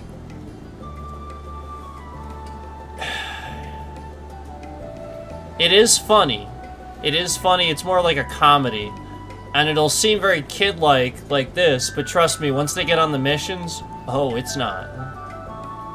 It's not. Not even close. Not even close. Their lives are in danger. Their lives are in danger. Yeah, they lose some people.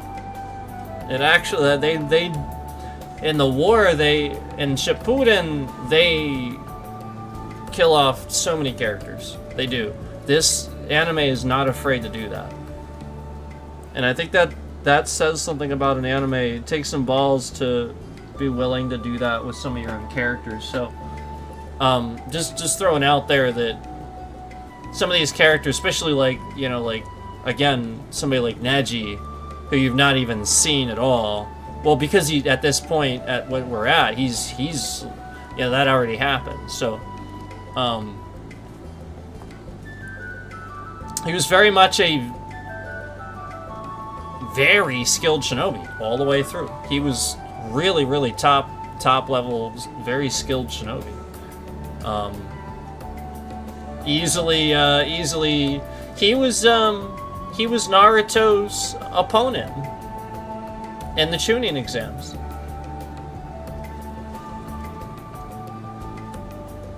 Right? Wasn't he Naruto's opponent in the Chunin exams? Hold on, let me look that up. I don't remember. Wait.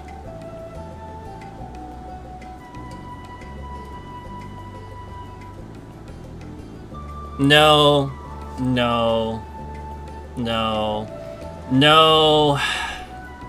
actually, I don't think he was. See, now I don't remember. I feel like it was Because I know Hinata had to go against Neji, and that seemed really unfair. I remember that. And I remember Rock Lee going against Neji as well. But I don't remember why. Just remember that. That was awesome.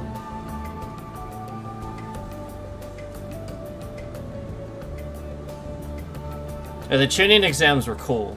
Like, that was... Like, that's the whole point, is, like, you actually got to see them all combat with each other and stuff like that, and start seeing some of their abilities. And Naruto sucked. No, I think it was Neji. I think it was. Because I think it's the first time he actually impressed him. Right? Because I think he changed his mind. I think that's the point. Yeah, I think that's what happened.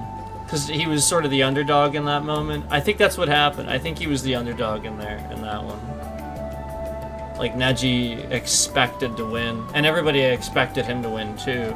And I think Naruto did. I think that's what happened. Cool stuff. And, you know, again, you know, like, this is typically what Naruto would experience. Like, that was the whole point. That's the precursor, you know, like... He didn't do it. It was cool how he did it. Because I'm thinking I remember how he did it. So, you know, it's just...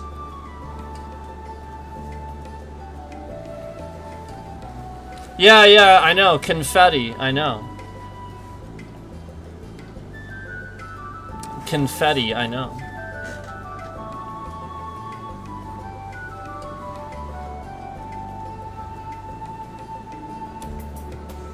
Confetti.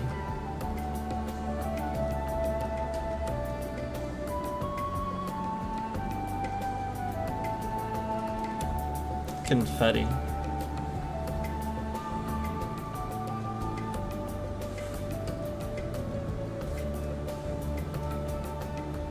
I know, confetti.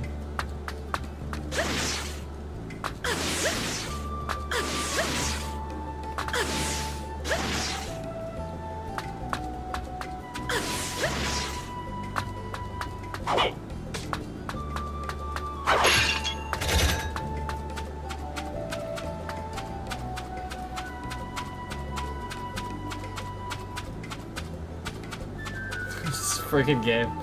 This. Oh, God. Yep.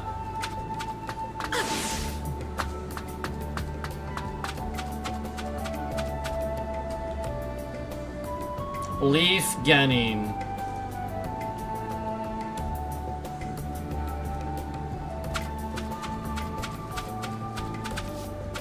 Leaf Genin.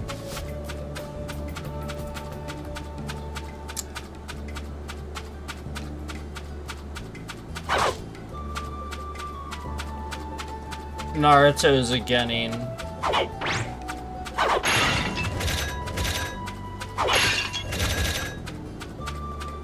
That's what he is. He's a Genin.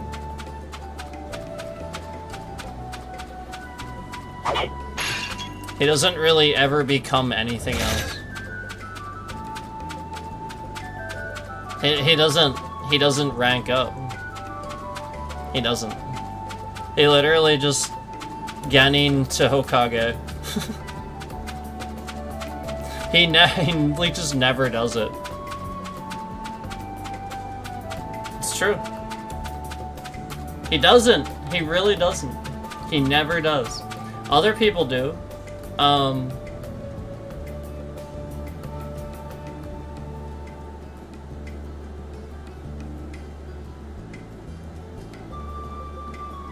Shikamaru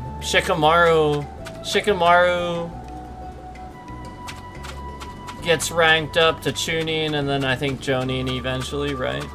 And, you know, like, plenty of other people get their ranks and rank up and stuff like that. Pretty sure in Boruto, like, Sakura and all them, they're probably Jonin level by now. Like, they probably ranked up and stuff like that, but, I just mean as far as, like, you know, like, in general is concerned, as far as, like, what we know, I do know that Naruto never ranked up. Like, the whole point is that got interrupted. Remember that got interrupted? They were in the middle of the Chunin exam. Remember?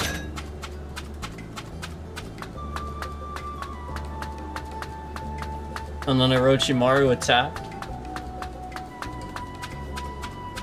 Remember that?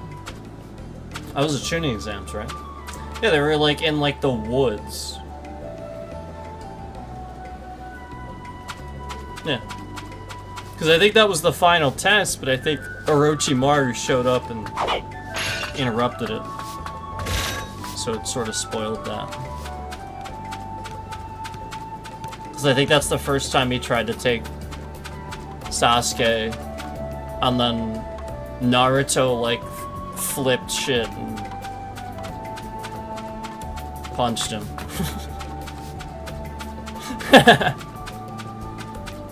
I think that's what he did. Oh wait, no, that's before he could punch, right? He headbutted him, right?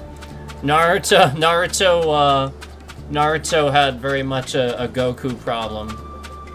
He couldn't even he would just run into people. But it didn't last long. It didn't last long. It wasn't quite like Goku. Didn't last long.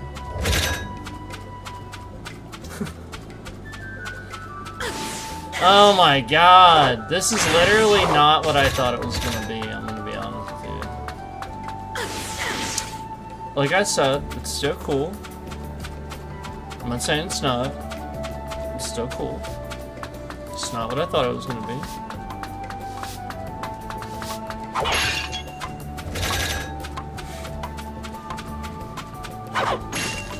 I thought we'd get a story mode like in 4.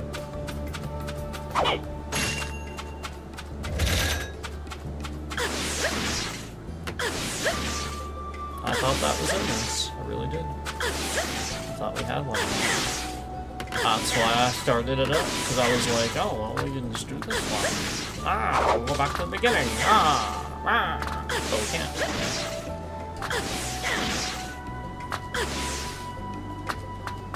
But we can't. I mean, we sort of did.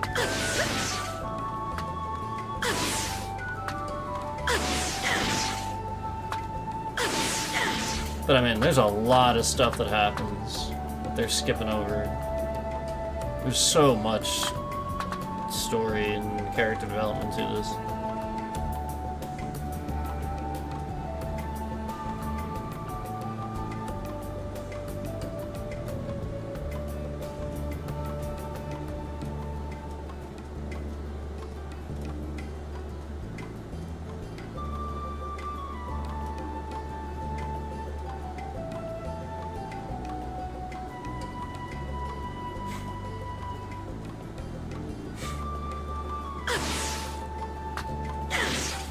You know what would be nice? To get an updated one and see Naruto up there. That would be nice. Since he's, you know...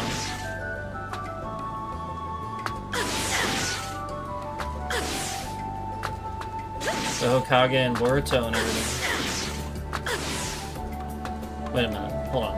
I think I said that wrong earlier, hold on.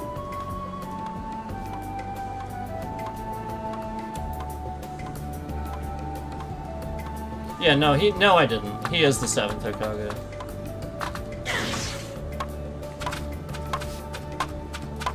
I thought I skipped somebody, but I didn't. I was just making sure.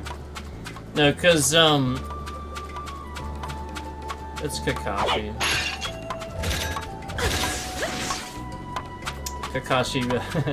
Kakashi proves himself a bit.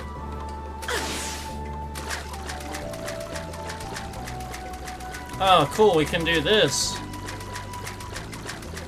So this is something most ninja can do, and as you can see, they actually do have the chakra on his feet as well. So you see how it's blue around his feet? you know, again, they're just pushing chakra onto their feet so they can do that. You know, it's like how they jump across trees and stuff like that.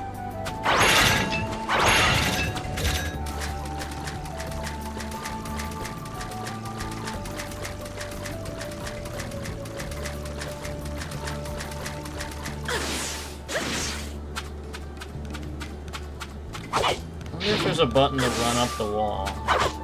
Since I just did tree running. Doesn't seem like there is. I can double jump though, it's pretty high. Maybe eventually I'll get something like that. But yeah, I can't run up the walls right now.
There he is.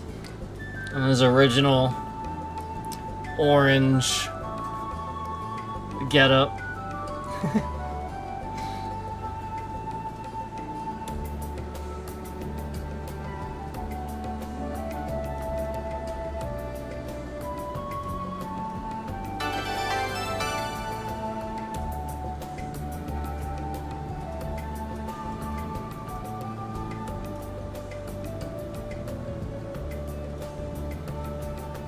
Really?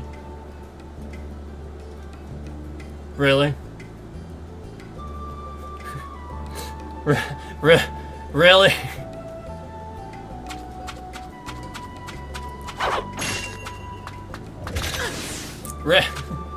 Really? Son of a...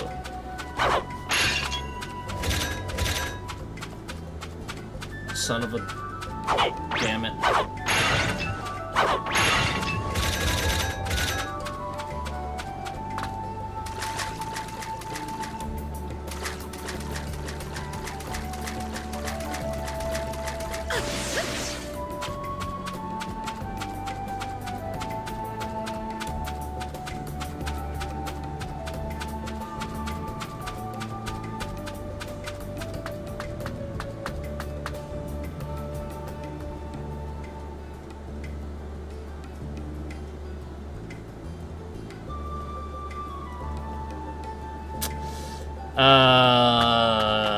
Yeah.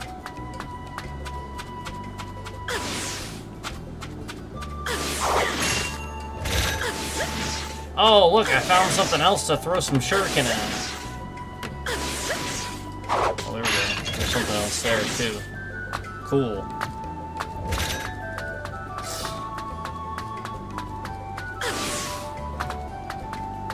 So, you know, early on like this, the ninja, a lot of them, Naruto, pretty much a lot of what he was doing was learning to use, you know, his kunai, his shuriken, his chakra levels, and stuff like that. Like, that's the early days, is them learning to use their ninja tools and basics of being a ninja. So, you know, stuff like that, where I was walking on the water, and they were running up a tree, and yada, yada, yada. So that's obviously what they're doing with this.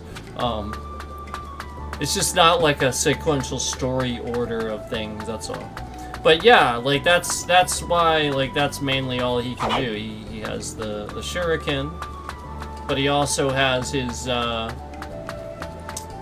you know, we do have the shadow clone available, so that's cool. But that should be pretty much all he can really do. That is pretty much all he can do at this point. He was never good at that stuff at all. So, He's probably not even, like, the whole point is he's not even good at it. Oftentimes, they would do tests and stuff like that, and, you know, they would be standing there, and Sasuke would step up, and you know, he just throws 3 shuriken, you know, between his fingers or whatever, and they just hit all 3 targets dead on, you know, and Naruto steps up, and maybe he hits one of the targets, but the other 2 go flying off to the side and don't even hit the target, you know. So, like, that's the reality, is that Naruto had to work really, really hard if he was gonna do anything, if he was gonna go anywhere. The whole point is that Naruto learned very quickly that he was not good at anything. He's just not very smart with stuff, and did not just immediately figure something out, and had to work at it. So, you know, that's what Naruto did. And, you know,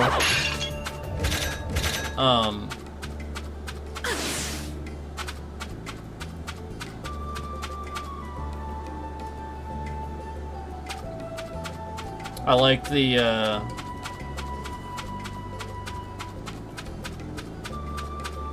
there's a little camaraderie with him and his teacher in the beginning and stuff like that, you know, where, they gain a mutual respect for each other. You know, him and Iruka, obviously. And then, obviously, he moves on to Kakashi after becoming an actual ninja.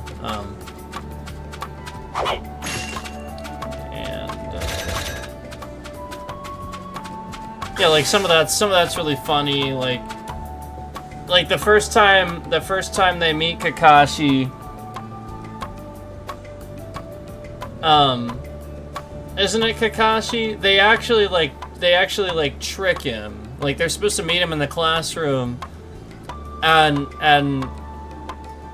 the whole point is, like, they prank him. They put, like, an eraser above the door so that when he opens it, it falls on his head. And it does. He just opens the door and it falls on his head. And, you know, like, Sasuke's, like, you know, like, having this inner dialogue where he's like, oh, how good is he if he can fall for something like that, you know, and stuff like that. And I'm pretty sure Naruto's thinking something like, oh, geez, we're gonna be in so much trouble now, or something like that. Or, I don't remember. Maybe he's just laughing, or Sakura's thinking that, but the whole point is they all have their internal dialogue for that. And, the whole point is, obviously, Naruto did that. That's Naruto that would do that. Sasuke and Sakura aren't doing those things. That's Naruto. So, very quickly, Kakashi knew what he was walking into. That was the whole point. Immediately, Kakashi knew what he was walking into. So,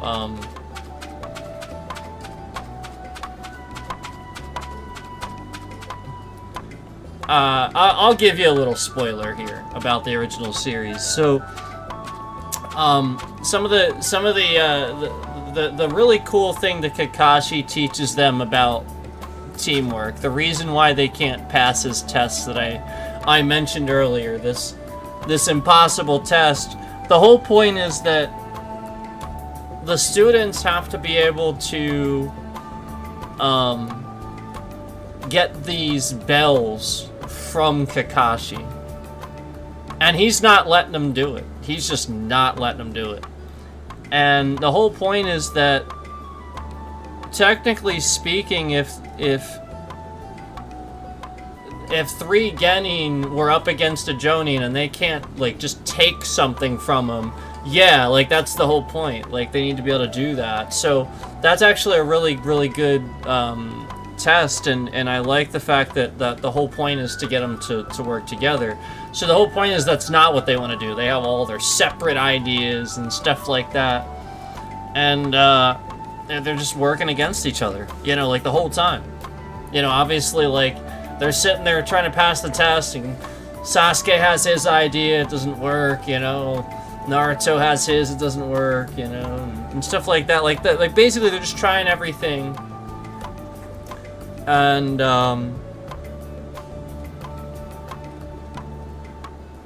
I think Sakura and Sasuke, the idea is that they're sort of working together, but Naruto's really not. And Naruto's sort of like the problem. He shows up late and stuff like that, causes problems. And so he's sitting there, like they're being like punished or something like that for violating the rules of something, you know, like the test or just something like that. I forget what it is, but they didn't pass, and so Naruto's sitting there and he's not allowed to eat, and he's really hungry, and they're both sitting there and they're just sitting there chowing away.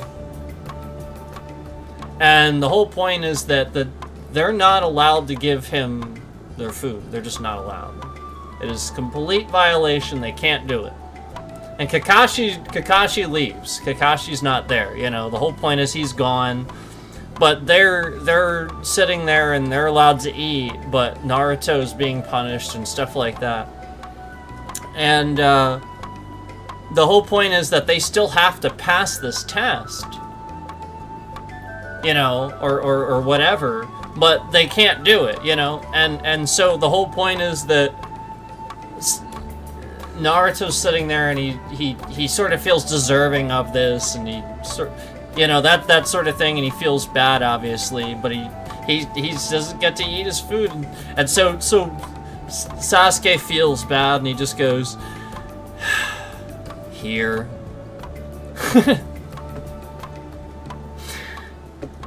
Of all people.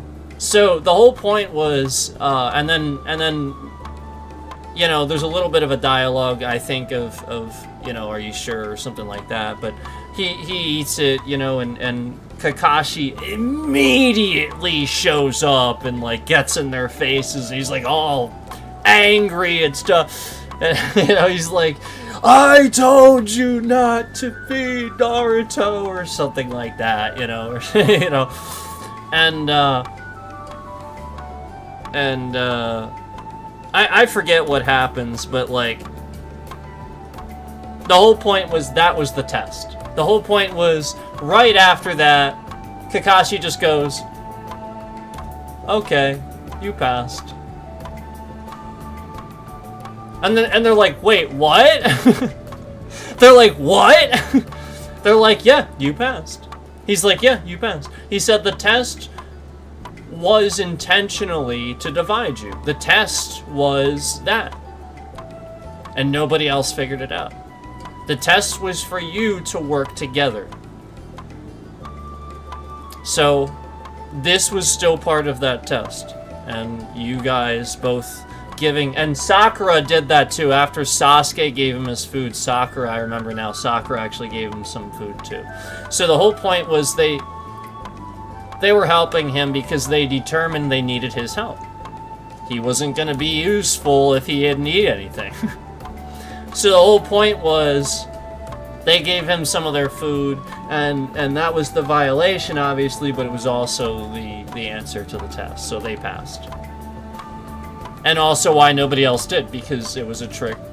You know, the whole point was that they could have done anything that they wanted to use teamwork to pass that test, and just simply done what Naruto, Sasuke, and Sakura did there, where they were using teamwork there versus, you know, necessarily having conflicting answers to things. So that was the whole point. Kakashi passed them on the concept that that is teamwork. As long as when your comrade falls, you know, you still show up to help him out and stuff like that, that's still teamwork, so they still passed.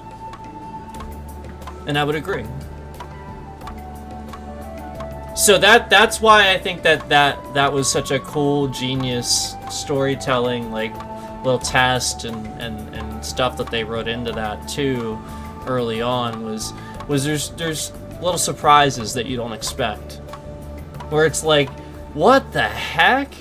Who is this guy? And you had just been introduced to Kakashi. You don't know much about him. He's very mysterious.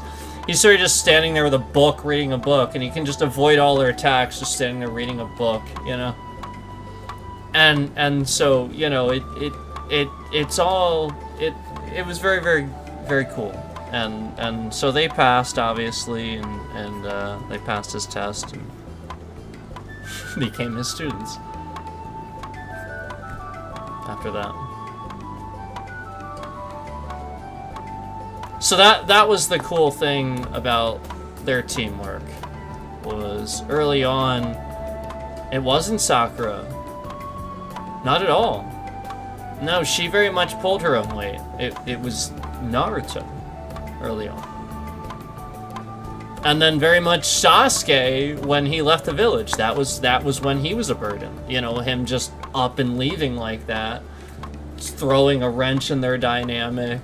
Naruto's friendship, Sakura's friendship with him, and everything he meant to the village and anybody that knew him in the village. So then that was when Sasuke was a burden. Again, Sasuke can't be a burden and have it make sense in any other way, because the whole point is he is academic, he is a good ninja, so it doesn't make any sense. So again, for him to be a burden, that makes sense for the story, and so that's the whole point. They all took turns being a burden to each other, so that's the whole point. That's teamwork. You make up for that, and so that's the whole point. Is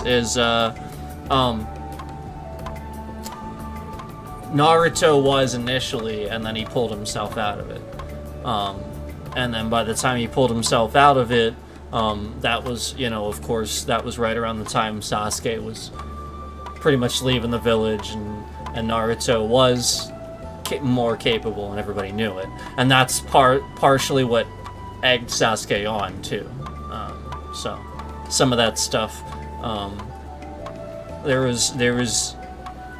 was a time where they went at it on like a rooftop, and Sasuke had his Chidori and Naruto had his Rasengan. And you know, they were going at it, and the whole point is they were man, that's a very destructive thing to let happen in the Leaf Village, you know. these things go boom, you know. And who was it? Somebody broke it up. I want to say it was Kakashi. Somebody broke it up, and after they broke it up, the whole point was, I think it was Kakashi. I think he came in and like deflected the attacks last second, and Naruto's, I think Sasuke just canceled his, but Naruto's sort of disperses. So Naruto's went boom, and I think maybe no, that's right. I think Sasuke's did too. No, that's right. Sasuke's did too. That's what happened. So this egged him on. They both did, and Sasuke's was sort of like you know, not too much happened, like just boom, you know. But then like I guess he was walking on the street after, and he looked up and saw the destruction of what Naruto's blast had done, and it was greater than what he had done, and this like really ticked him off. This like really ticked him off. Because the Rasengan, he basically realized in that moment the Rasengan was a stronger jutsu than the Chidori. That's all. That's all that meant. But he wasn't rationalizing, like he wasn't rationalizing it as that he just had to you know use him as a sparring partner or something like that.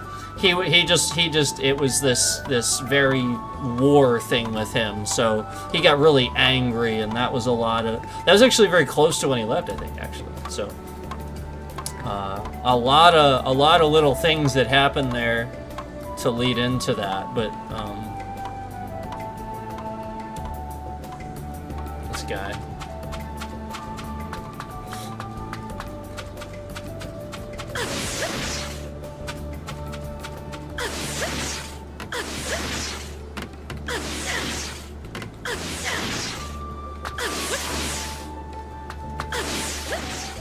That was cool. I sort of jumped off of it. He like pushed off of it.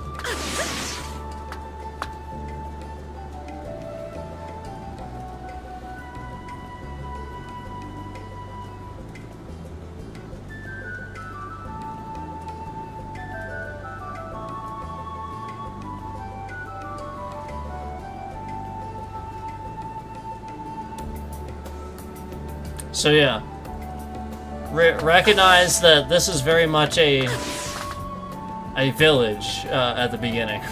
It is not anything like it's there. It's getting there. But throughout Naruto, there's some things that happen, obviously, as I explained. So gets destroyed a few times.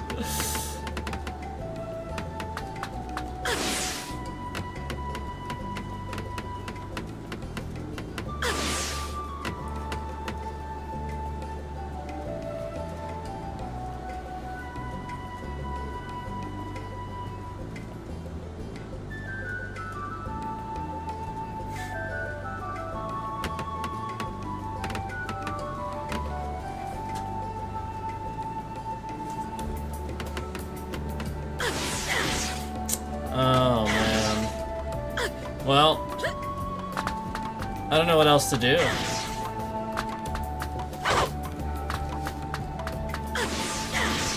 Because, like, a lot of these quests are just, like, you know, again, the hide and seek. The hide and seek quest, I'm not doing that. I'm not doing that again. That was interesting.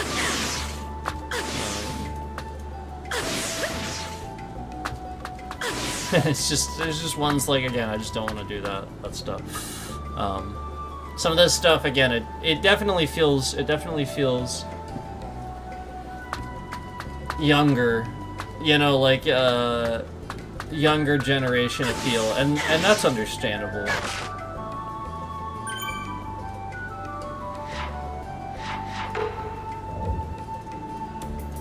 What the hell?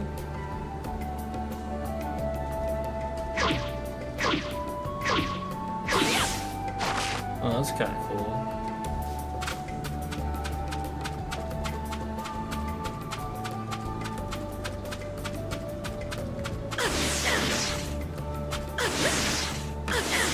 But the show itself, I assure you, the show itself is not really that way. Like, it may seem like that at first, but, you know, again, anybody could enjoy the original show. It's funny. Like, again, yes, there's some very good story there too for you to enjoy, but again, a lot of that is because it's funny. Like, there's just genuinely a lot of hilarious things to it. And a lot of that is the charm of the characters, you know. Choji himself, Choji is pretty great. He's just always walking around with his rare bag of potato chips. He always collects bags of potato chips, and they have to be rare.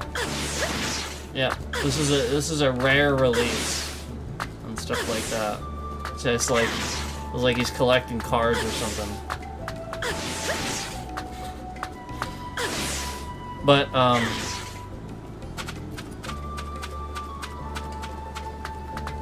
there's Choji, there's Naruto's pretty funny too, obviously.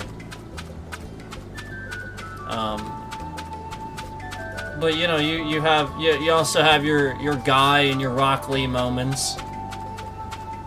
You know, the show will start off, you know, usually something. they're doing like 200 laps around the Leaf Village on their hands or something like that, and Guy says, "I'm gonna do 200 laps," or something like that. And then Rock Lee goes, well, if you'll do 200, I will do 201. So there's usually something like that with them screwing around, doing their handstand walks around the Leaf Village. Because remember, they're the taijutsu users. They don't use ninjutsu or anything like that. They can't, really. They use hand-to-hand. So, you know, that's what they're busy doing. So you'll see their shenanigans once in a while, and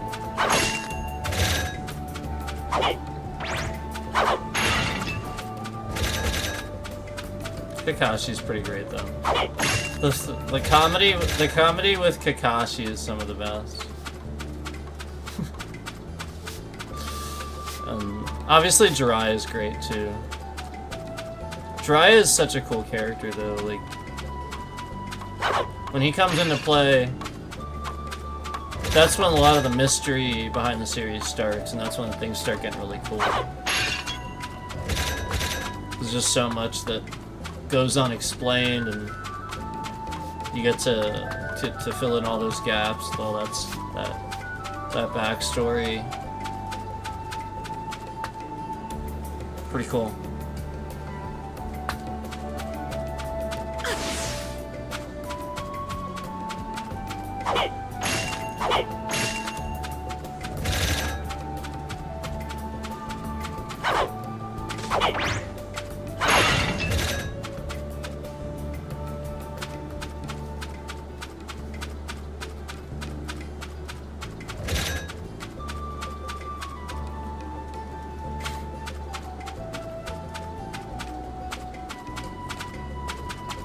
I'm trying to...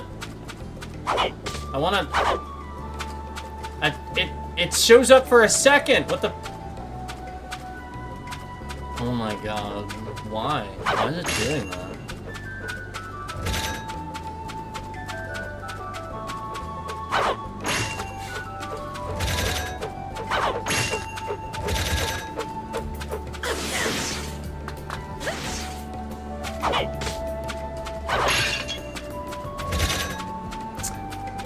Yep.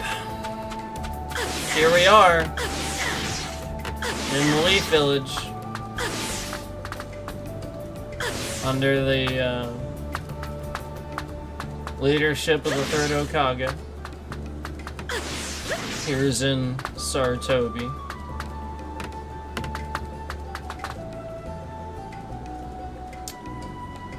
They are in order left to right, so, you know, Hashirama, Tobirama,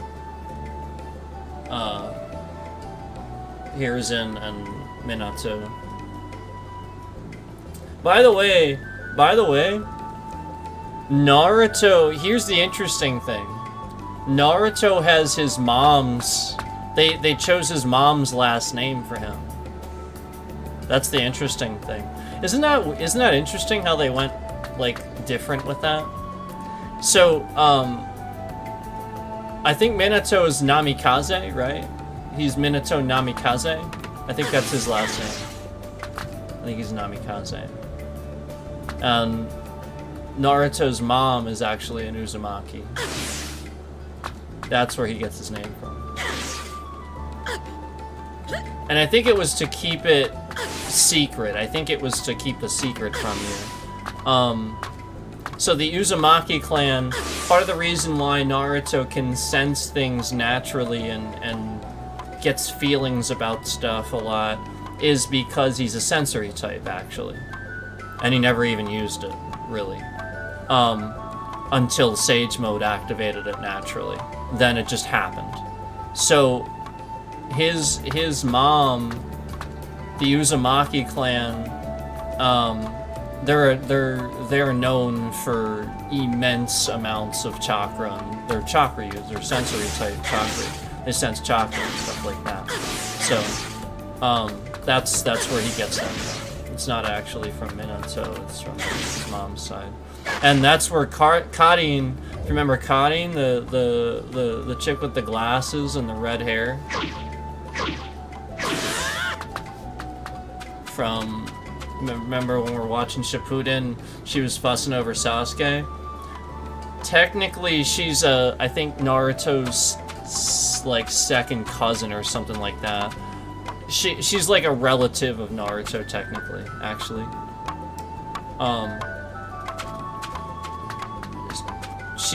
Because she's related to his mom in some way. So like if you follow the family tree, like she's on there. So she is an Uzumaki, and that's where like the red hair and all that. That's why.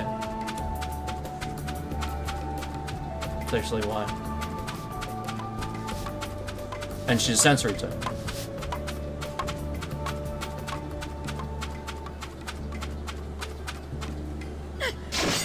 So, pretty cool. What the? How do I even cancel this?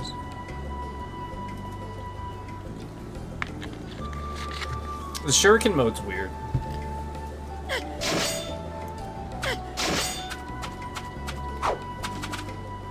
Is that for me to have a crosshair?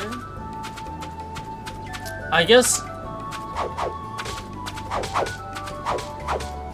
It's not accurate. What the hell?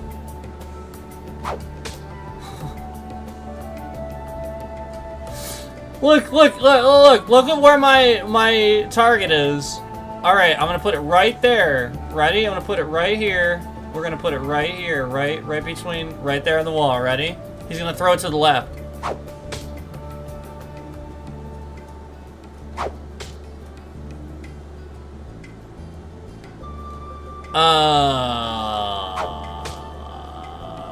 What's the point of it?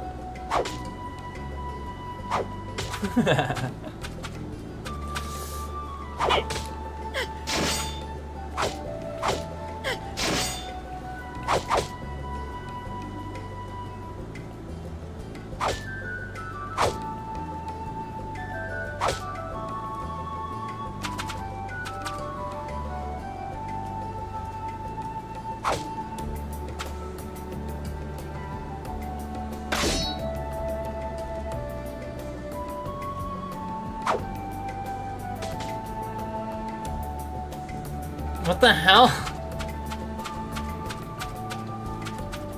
Doesn't work right. That's weird.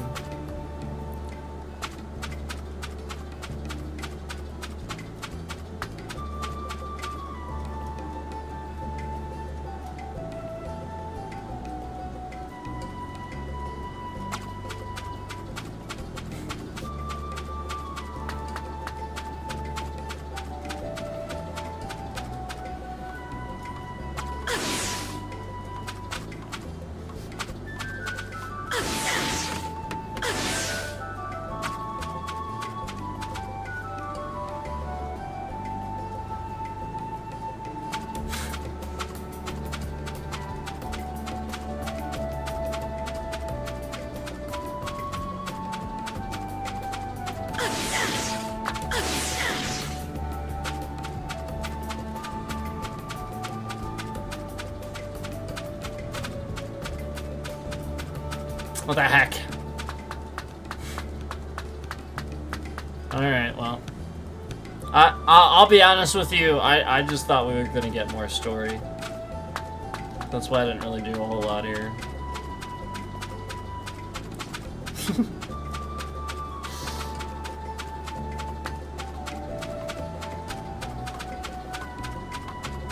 Alright, let me go ahead and stop, guys. Let me go ahead and stop. I'm sorry that it was not what I thought. But at least you got an idea. And, I mean... it was still cool to give you an idea, and show you. You get to see the characters and stuff, too. How they were. We can go back here, though. If I do the free battle mode.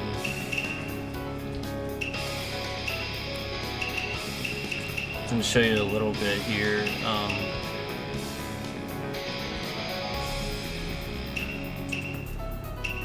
So Neji's pretty cool. So is Choji, so is Shikamaru. Shikamaru uses, Shadow Paralysis is what it's called. It's called Shadow Paralysis Jutsu. It uses shadows to immobilize an enemy. And it's actually really hard to do. You have to basically be a genius to pull it off, because you would need something else to, like, it. All it does is immobilize an enemy. So, yeah, he's a genius, basically. And yeah, he's the one that becomes a Jonin before anybody else does. And that's all he does. That's all he does. Isn't that cool? Yeah, everybody else, nobody else becomes a Jonin. Like, for the most part, well, until a certain point. He becomes a Jonin, like, pretty quick. Well, and again, it's because he's really smart. He completes things, he gets stuff done, like, that's the whole point. Like, so it's pretty cool. It gives you an idea. Kiba, he's the character that's just sort of there. So is Tenten, so is Ino. Ino is Sakura's rival. So she's not. But Tenten, yeah, she doesn't. And Kiba. But Hinata, definitely a lot of story there. There's a lot of stuff with her. She is Neji's sister, I believe, right? Sister? Cousin? Sister? I think it's the sister is the idea. She's a Hyuga. So we'll show you Neji. I guess I can just go with Naruto or Sasuke or something.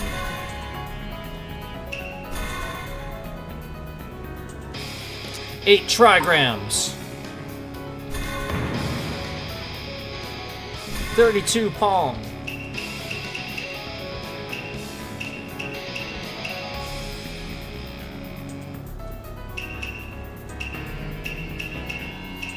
Should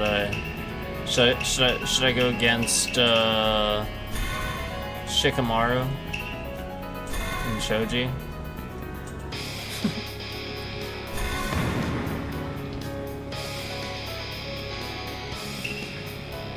The Forest of Death. That's what I was talking about, where the tuning exams got interrupted, I think. This is kind of cool. Alright, let's do that. Alright, so I'm Neji here.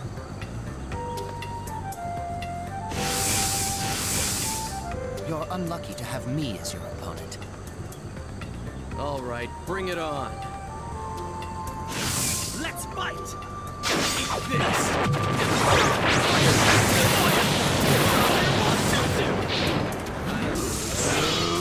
I don't feel like taking this.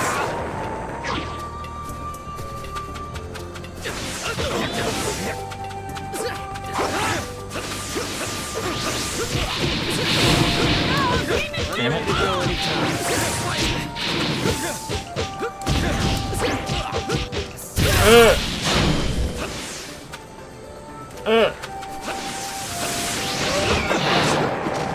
This. Ready to go! I'm ready to go anytime.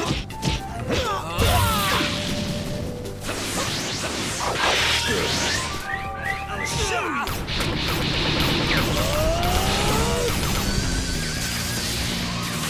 Crap.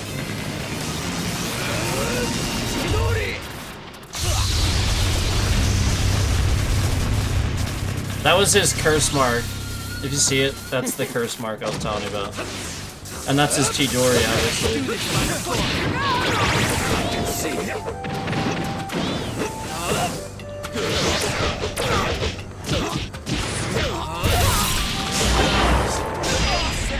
Wait, I can do that? Hold on. There's a... Let's fight! Oh, snap.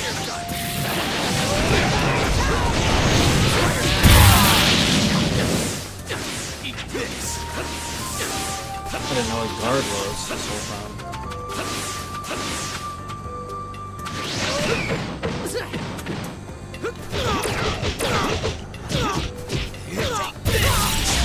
Okay. I'll show you the business. The style. Dope.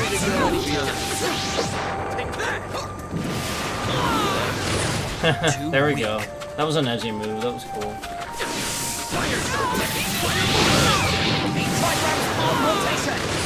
Too weak.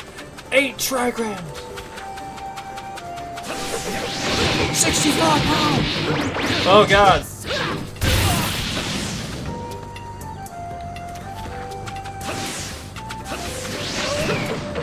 I'm ready to go anytime. Ready to go! We got it.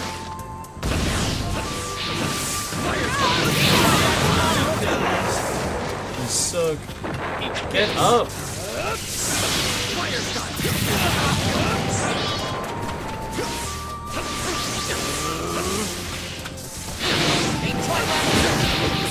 I tried. I'm ready to go anytime. Let's do this by the book.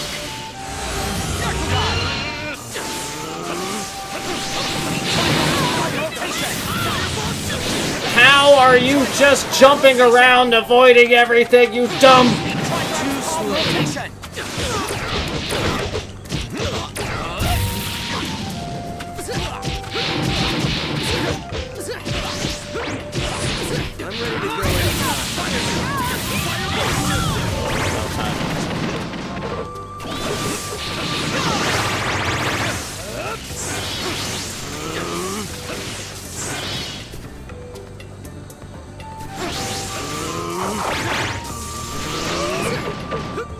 I'm ready to go anytime. I'm ready to go anytime.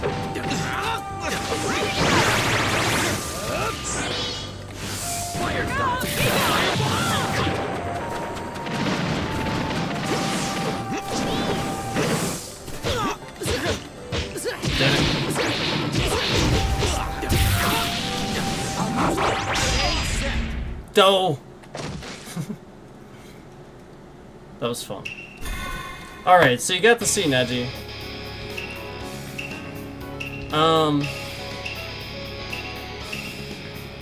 There's Hinata. Again, same sort of thing. She has the same thing as Neji. She actually gets a special thing with it though. It's pretty cool.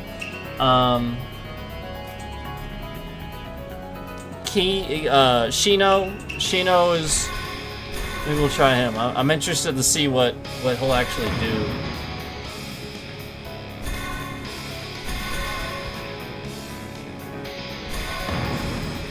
I want to see what Shino will do, because Shino's a bug user. He doesn't really do much of anything aside from that. He's a specialist, you know.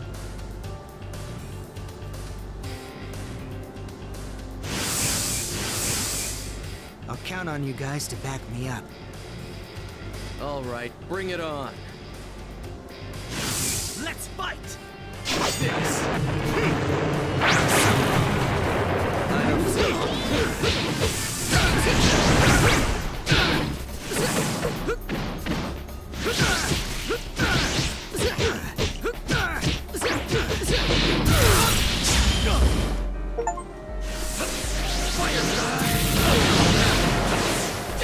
This.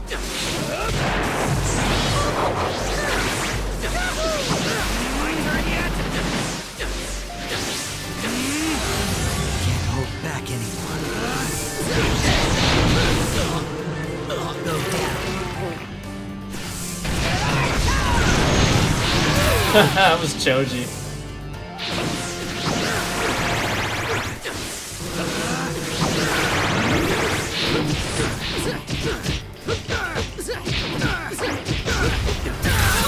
Is it my turn yet? I have to guard the whole time, or he just gets every attack. Go at any time.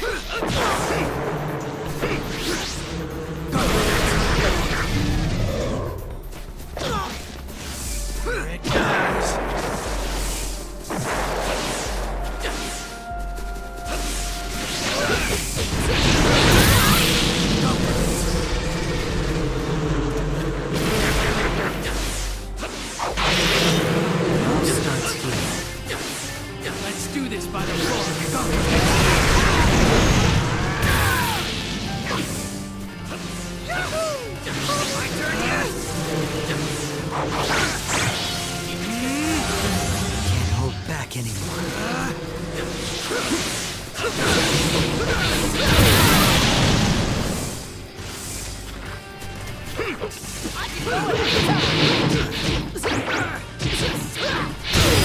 Once he starts a combo, I can't do anything about it. It's like every Bandai Namco game has like this thing where if you start something, they don't want you to interrupt it or something like that. It's like every game I play. Once you start a combo, it's uninterrupted. You cannot change your mind. That person will continue doing that combo forever, and you cannot fucking do anything else.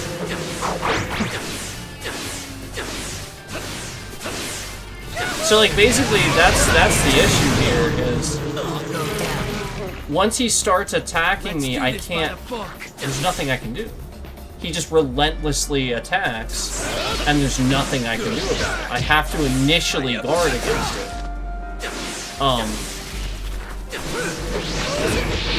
So there's, like, at this point, I can't do anything.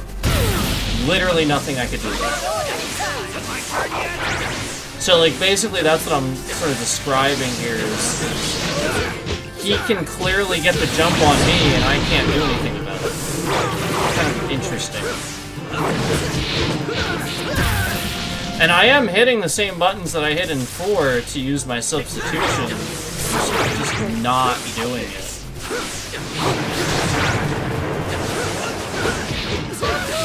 Yeah, it just sort of doesn't. See how Hinata, did you see that? Hinata showed up behind Sasuke and did absolutely nothing and then jumped away.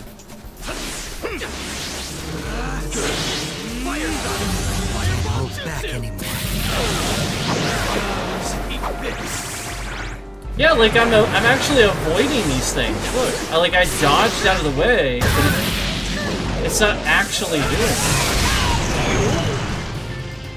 Did you see that? I just did my special attack, and I proceeded to get launched across the ring. What?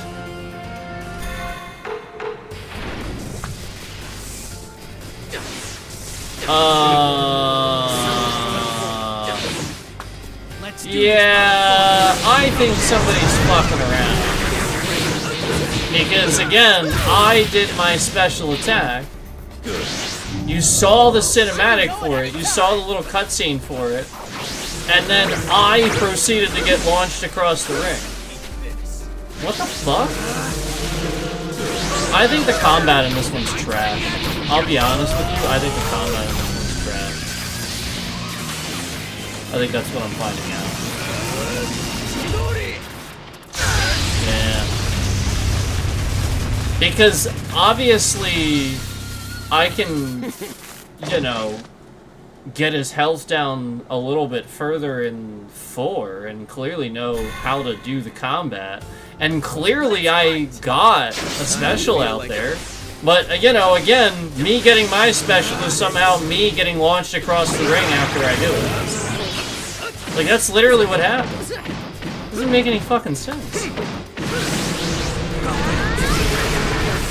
Look, he can block everything. Jesus. And as soon as I call it out, it stops happening. Look, it's like stopped happening entirely. As soon as I called it out. Isn't that interesting? So, I want to remind you at a moment's notice, they can't just sit here and fuck around with the game. And they are. They are.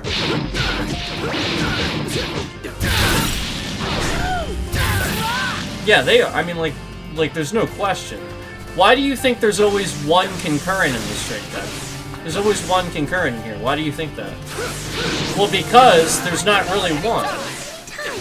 There are a bunch of people in this stream right now, and the scammers that are working for the feds to fuck around with people and probe people are sitting here doing that while hiding those concurrents. That's what's actually happening.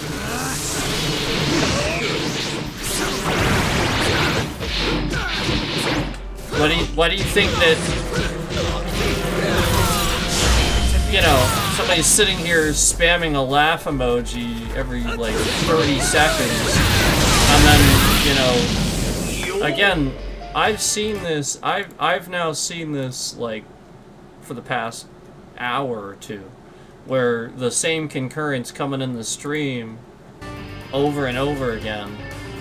And again, it's literally just the people probing the devices because they want to know what device I'm sitting here using to watch concurrence, so they can sit here and come in and have it not count. That's why.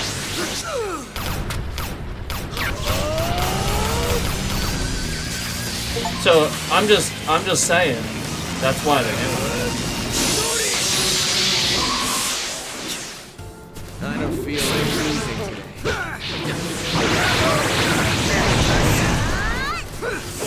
Yeah, like the fact that it seemingly sort of stopped right after I said that tells me that somebody was fucking around with it this whole time.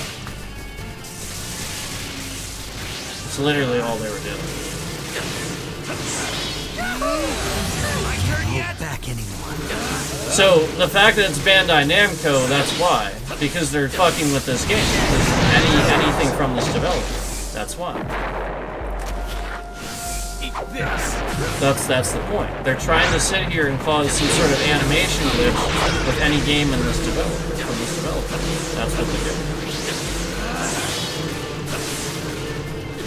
And they're using that data to do it. That's the point.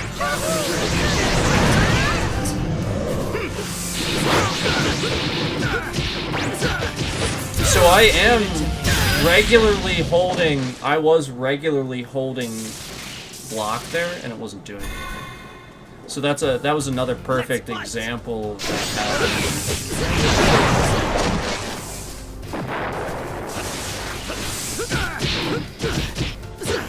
You know, again, understand, this game is mostly one button. So the fact that this is just happening, you know what I'm saying? Like, it's kind of stupid to pretend like somebody can't sit here and push one button.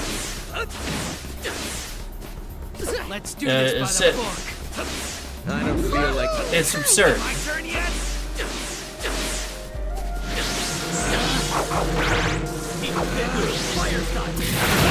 You know, I'll annihilate at 4, I'll annihilate at 4, I'll annihilate at Soul Calibur, but then, you know, we play this game with one button that can be easily messed with because it's an old game. And inconveniently it is. You know, conveniently it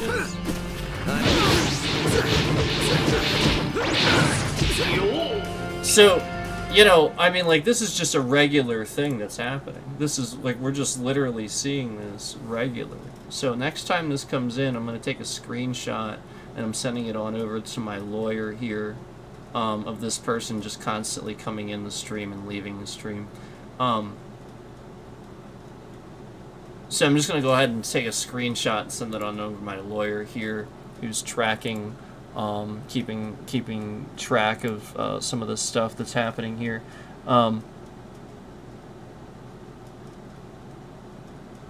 Yeah, again, we have a situation with YouTube lying about views and causing a problem for them.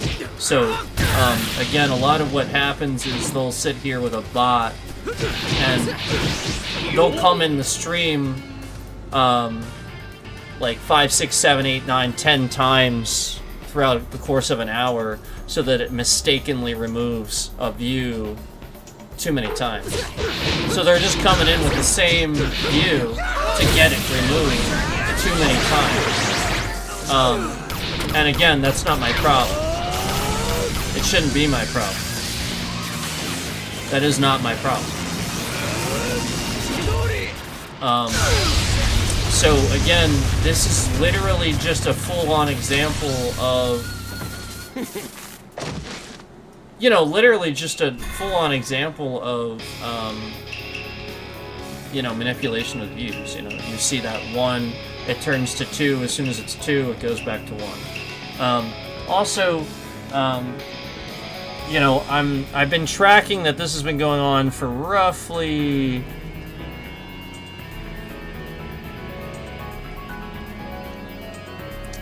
about half an hour. For the past half an hour or so, somebody's just been doing this.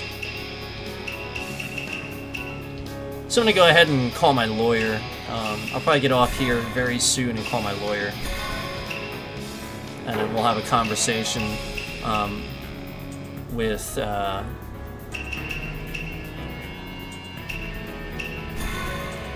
federal authorities. But I am gonna call my lawyer about this.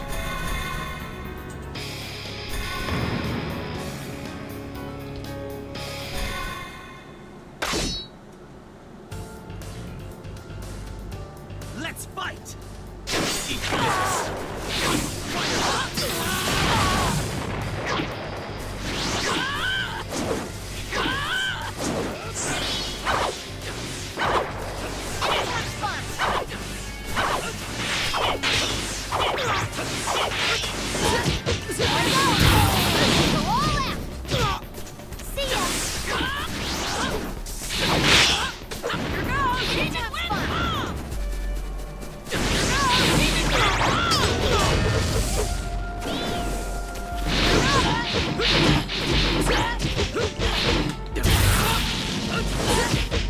Yeah, it's not letting me actually push any button. I physically can't do anything.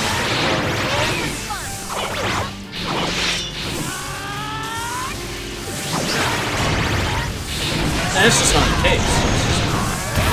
It's just not the case. It is doing that now.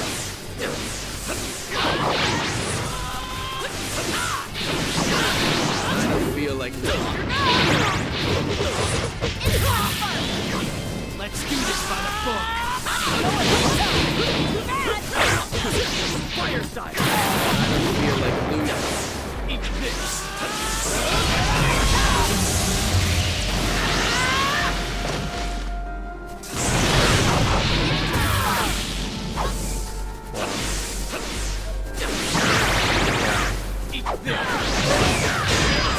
Yeah. Because that makes any sense at all. Alright, so I have my answer there. Yep. A relentless assault from an AI character that's supposed to be the same difficulty. And we're in free play battle. Free play battle, like, probably the easiest difficulty, same difficulty. Yeah, absolutely, I have my answer there. Just relentless assaults, can't do anything about it. Yeah, I have my answer. And also, again, the same one concurrent that's just sitting in here where, again, it's not one concurrent, it's a lie. That's completely made up. That is a scam to lie about the amount that are in here. So I'm gonna go ahead and sit here and call my lawyer. So I'm ending the stream here and I'm calling my lawyer, and YouTube has a lot to answer for here, and so does the scammer doing this, that has been doing this for a long time. And as I hit the refresh button there, conveniently the whole thing froze. So I really want to call that out, that the entire thing froze. You cannot see it. And this is the whole point, is that this is what they are trying to accomplish here, you know, with freezing this and causing these problems and stuff like that.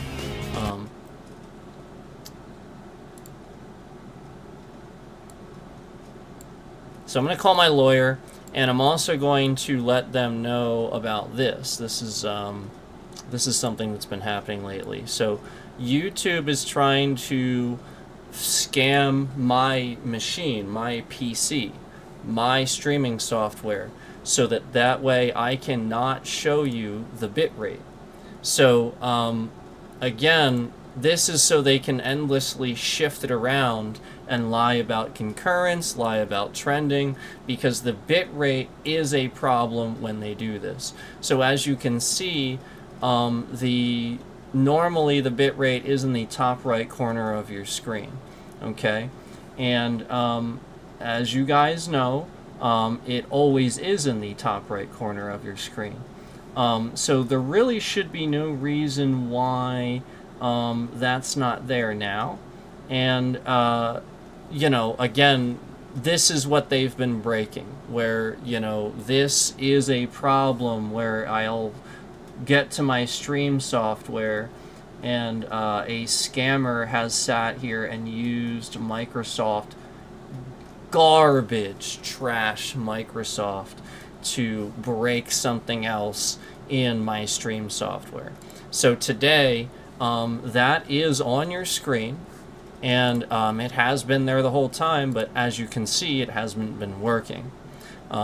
It's there. I haven't done anything to it. It's still there. In fact, I have made it very large. It's very large on your screen right now. You just can't see it because it's black. So again, this is broken. They've broken this to intentionally not show the bit rate.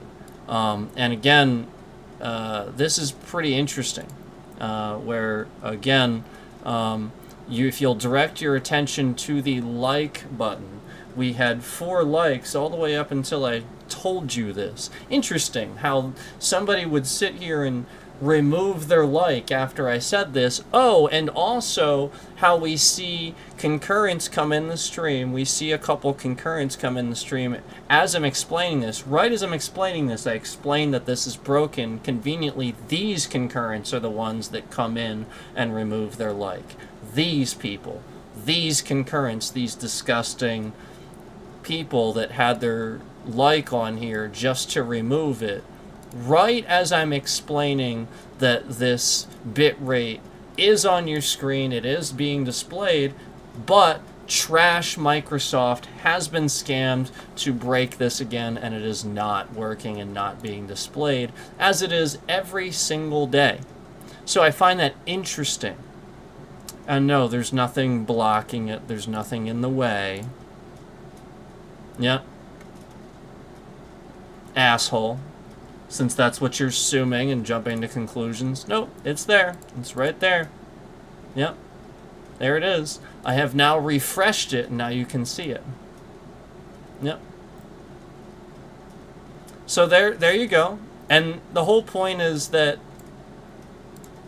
all I did was click the button to refresh it. That's all I did. So, again, this has been here the whole time. It's just been black. Why was it black? Why did I need to refresh it? Why was it gone the entire stream? Why was it gone the entire stream? Why was my streaming software? No, you're supposed to recognize that I saw this and just didn't fix it in the beginning. This has happened many times before. So fucking many times before. And all I do is fix it. And you never see it. So this time, I didn't fucking fix it. I let it go. And you're supposed to recognize the amount of times I sat here alt-tabbed, I sat here, was not in the game, that should have worked, it should have refreshed, and it didn't. And Microsoft is that goddamn fucking trash that was black screen the whole time until all I simply did was, oh, take it away and then put it back.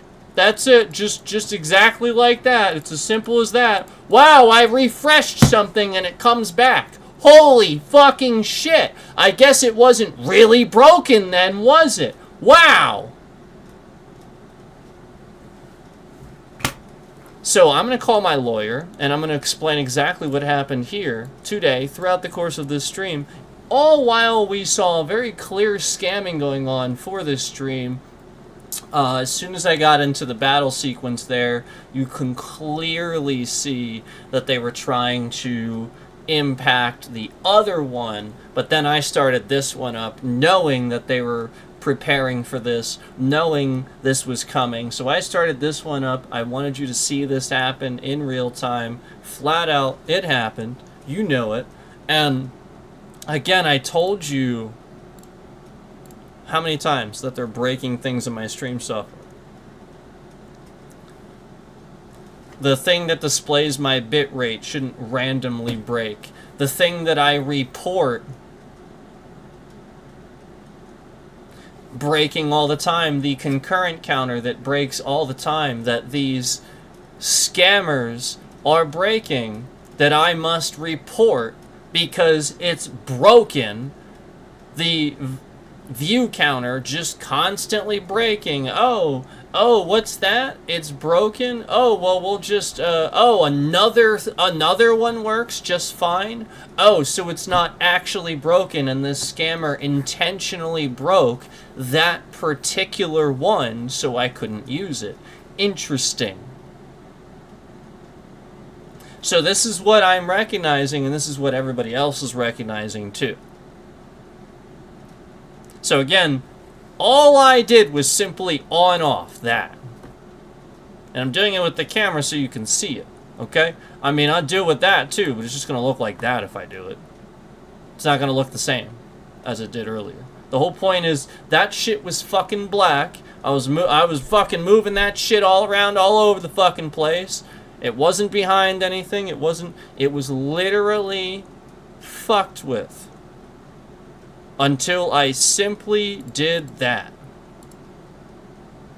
And that's why it wasn't even in the right spot, because as you could recognize, I was already screwing around with it. So you can clearly see these retards fucking around with my stuff because, again, they don't know how to do it. They don't know how to do something, so they literally will actually break something just for the sake of finding out how to be a better streamer. Yep, just to get me to talk about the bitrate or get me to show how I'm showing the bitrate or something like no lie, that bad. They're this bad at things. And all these scammers that are sitting on here constantly are attacking me for new content. They break shit all the time and then steal my content and run with it. It is all the time. So I'm going to call my lawyer because this is only the latest thing. And if you notice, that laugh emoji is going in my chat. That person is the person causing a lot of this, and that person will actually have a lot to answer for with the police when all this is over. You will be... Yep, you will be on trial for defamation and for harassment because you're sitting here every day with the intent to laugh at somebody as they're embarrassed online. That's your intent, correct? Because again, as these situations would happen, you are here showing, making it known you're here, hitting the button, hitting the laugh, making everybody see you hit it right at this time, right when I would say these things. Why else would you do it?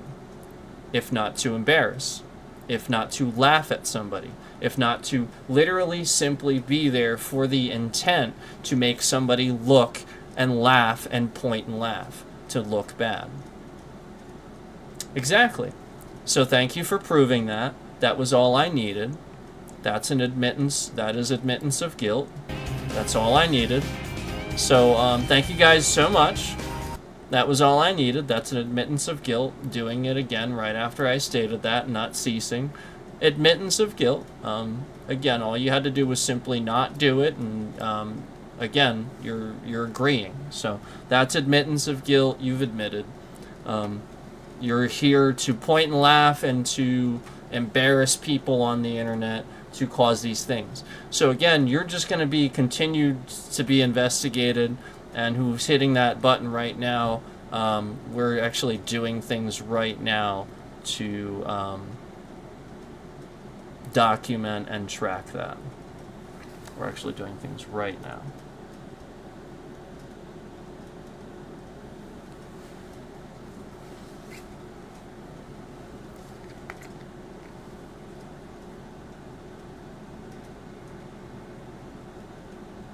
I actually, I can legally put trackers on anything I want on my own channel, by the way. Just to let you know. So for all the idiots that don't know how this works, I can put trackers on legally anything I want on my own channel. Just letting you know.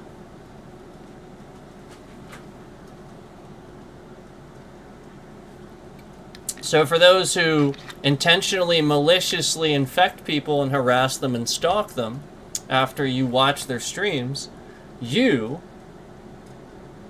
are probably under federal investigation, and you are probably going to go to court, and you are probably going to see some jail time. Because you illegally sat here and stalked somebody, all while infecting them with a bunch of trackers. And again, all I'm doing is defending myself. Yeah, because again, the feds are supposed to do this. They're supposed to do the investigation. But I guess I have to. So again, you can sit here and you can infect somebody with all the trackers and stuff that you want on your channel, but you cannot legally sit here and stalk them and harass them. That is illegal. It is incredibly, incredibly federally illegal.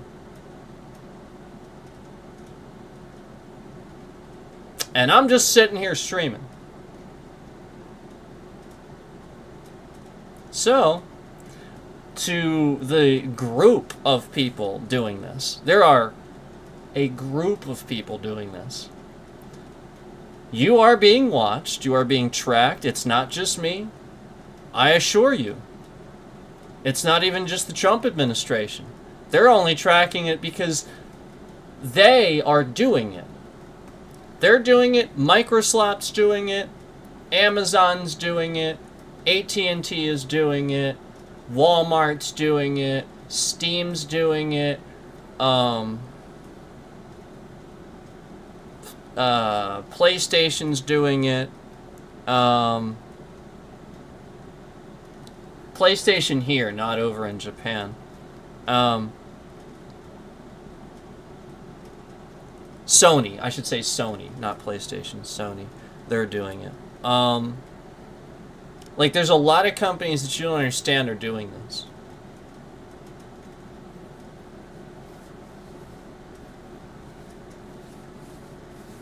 And it's not legal for them to do it.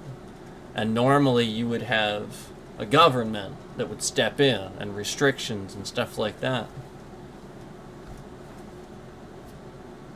But, you know, restrictions, that's woke. We don't, you know, restricting stuff to make sure it doesn't harm people, that's woke. We apparently don't do that anymore. So, yeah, I gotta do what I gotta do to continue investigating this, and I just want to let you all know that you cannot sit here and stalk and harass somebody just because you can infect them with trackers. It's not legal. Yeah, it's barely legal to put trackers on somebody. It's barely legal.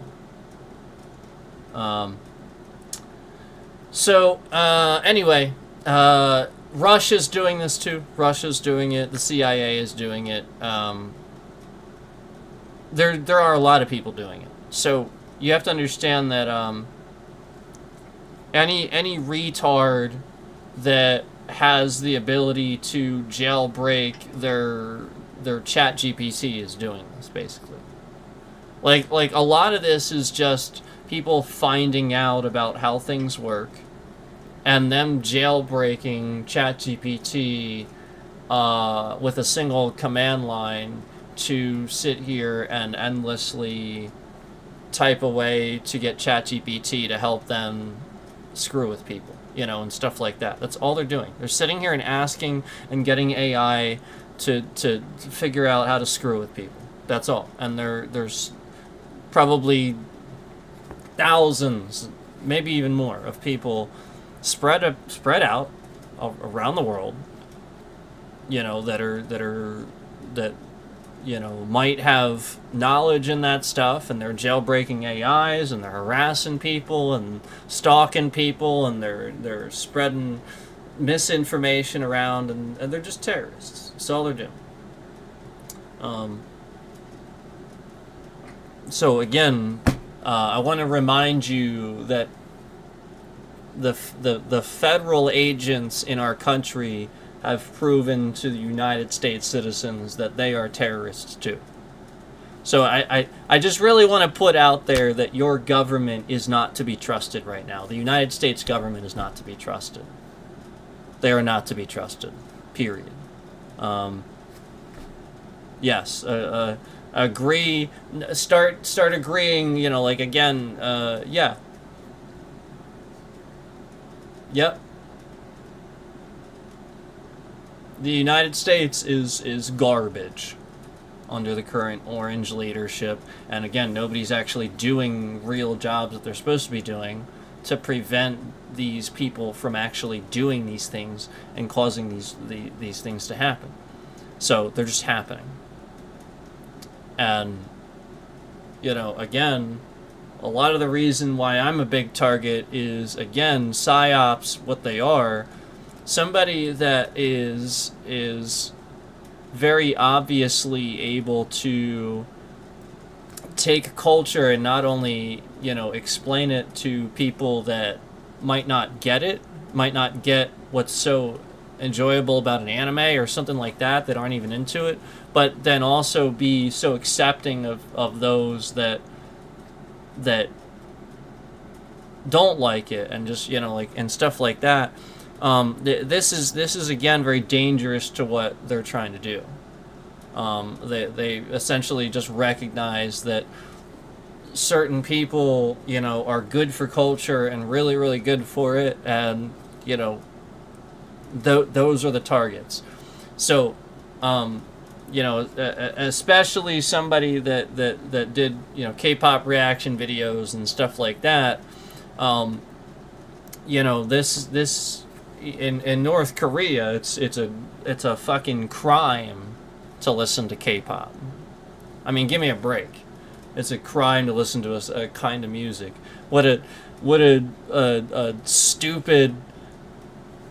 What a small, stupid, ridiculous individual that makes it illegal to listen to a type of music. What a small, ridiculous, stupid individual. Because again, the collective masses wouldn't agree. You know, naturally, nature would take its course. If that asshole's out of there, and they get rid of that, nature takes its course. Just like Equilibrium, you see in that movie, and you know, any nation that has culture, or anybody that has culture. Why the fuck are you removing a like after I say that? Why the fuck are you removing a like? Oh, a like comes off, but a view comes in. I just watched that happen. After I said the thing I said about North Korea, I watched a like come off and a view come in. And now 2 of those viewers have supposedly left the stream. No, it's a full-on manipulation of the views. As I sit here and I explain to you that North Korea is weak and small, and Kim Jong-un is a weak, stupid, dumb, ridiculous piece of shit that does not deserve to be alive anymore because of the things that he has done. If I explain this to you,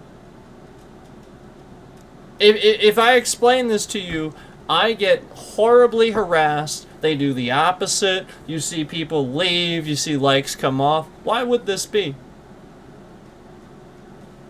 Nobody likes North Korea. If anything, people would agree with what I'm saying. North Korea, yeah, very controlled. They're the ones threatening to nuke the rest of the world and bomb people. Yeah, of course. They're committing psyops on South Korea regularly. Yeah. So why? Why?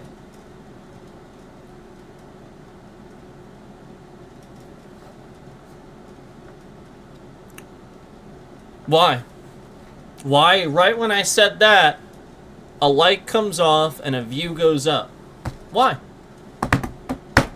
Gee, I wonder. I wonder if it's exactly what I said. North Korean soldiers in fucking Russia working for the Russia fucking regime to invade Ukraine are randomly watching fucking streams. And they're dumb. They don't know anything. They're lied to from Kim Jong-un. They're lied to about the rest of the world. They think North Korea is the center of everything. That thing is like the size of like 2 US states, maybe. It could get smacked off the map and nobody would give a shit. And the point is, these guys are finding out the truth organically. They're seeing streams, they're coming across things, it's trending for them, and meanwhile, this is what's happening.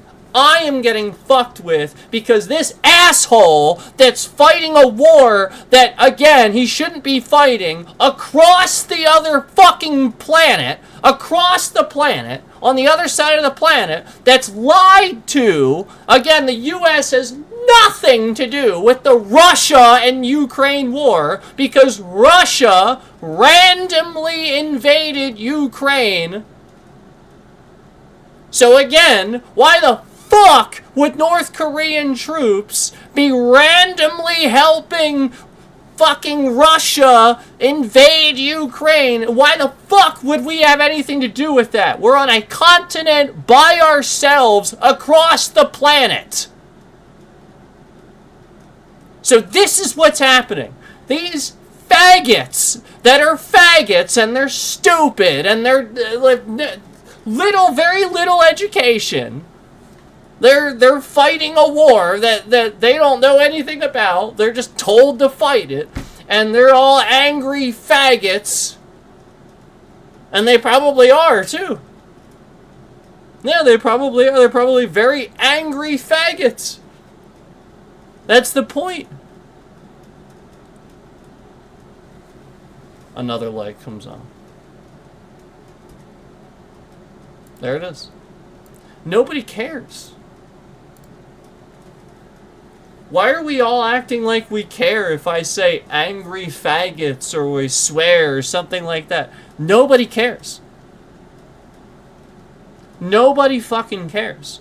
I just watched a video just the other day of a cop on body cam saying fuck right out in public to somebody. Nobody gives a shit. I watch all the time streams, people saying the fuck this and that. Nobody gives a shit.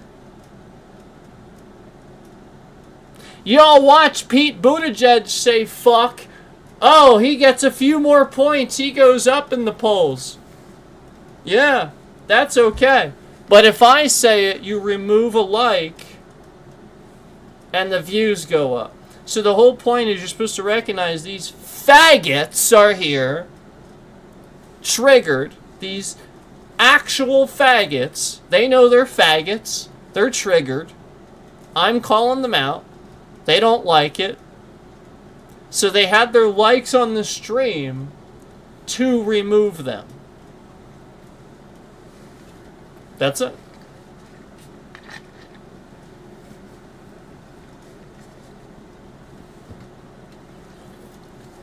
And I called this shit out a long time ago. But these idiots were going to sit and stumble across streams all the time because they're curious. Because, you know, they get told it's illegal. They can't watch Naruto. They can't watch this and that and stuff like that. And meanwhile, everybody likes it so much. It's everywhere. They can't deny that. So the whole point is you're supposed to recognize, gee, I wonder who's lying. I wonder, is it easier to believe that, again, you're lying or the rest of the fucking world is lying to you? What do you think's happening? That you're being controlled in a fucking controlled state? Lied to? Or you think the rest of the world is just full of shit? They don't fucking know. Now, again, you're a moron. You're lied to. Your education's controlled. You don't even fuck. And like that's the whole point. You don't even understand something as simple as, you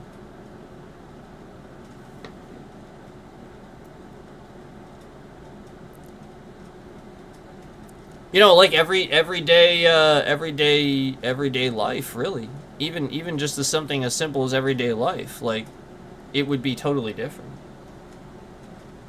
They wouldn't have freedoms. They wouldn't. They exist to worship Kim Jong-un, who is a man that shits regularly, who had his own half brother killed. The guy that died in the Philippines or wherever he died, or whatever, the airport he died in or whatever. Yeah, Kim Jong-un had him killed.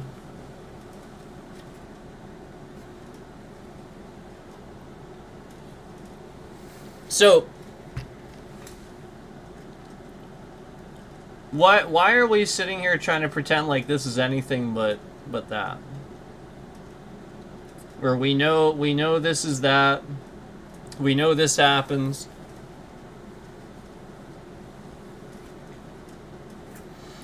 Now,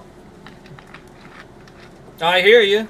You don't want anybody tracking it, so good. Get it off there. But one thing I will tell you is don't cause a fucking problem for me just because you're sitting here and you want to watch my goddamn fucking streams. If you know that Russia or North Korea is fucking harassing me just because you're watching my stream, the fuck off my goddamn fucking stream, asshole.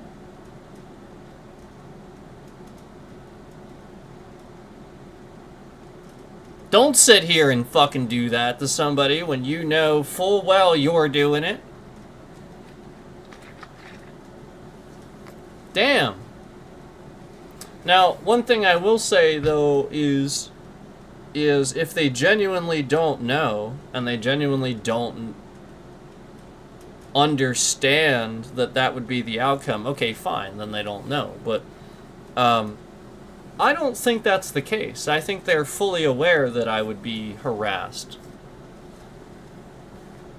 They're military. They know exactly what would happen. It would be psyops and everything. They know. They know better than anybody what would happen.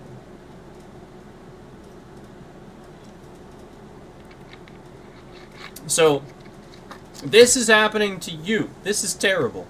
And it is. But, again, you. Don't sit here and make other people the target just because, you know, that shit's happening to your country and it's terrible. That's fucked up.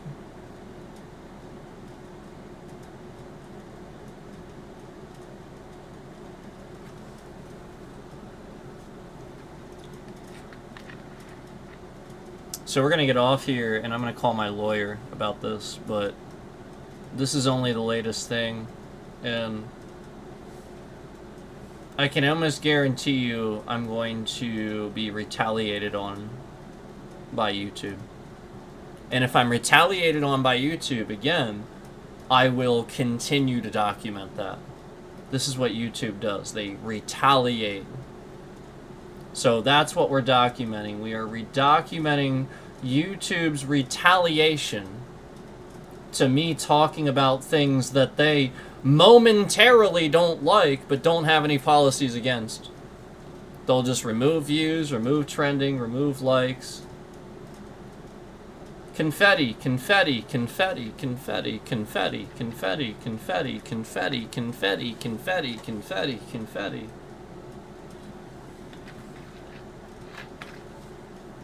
What is this, a party in here? Confetti, confetti. What the fuck part of what I'm saying is a party is oh yay, haha, confetti, yeah, haha, it's so funny. What is this? Why? What the fuck is this stupid shit? Except dumb shit.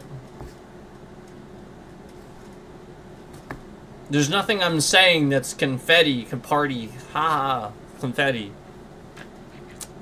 It's just a dumb retard hitting a button.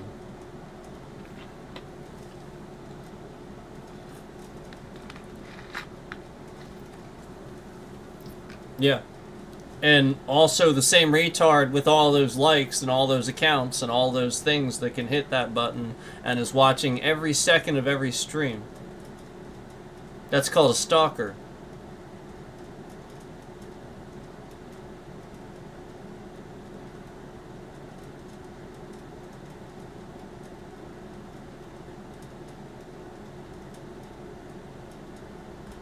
Keep going. I'm getting the reactions I want.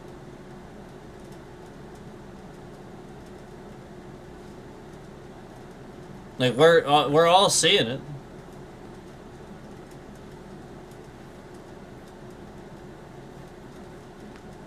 I can sit here and say whatever the fuck I want on my stream. Doesn't matter. My bitrate shouldn't shift around. My likes shouldn't start just randomly depleting and disappearing. Legitimate views shouldn't just start coming off the stream. Yeah. None of this stuff should be a regular occurrence, but it is. There goes a like. It was at 6, now it's at 5.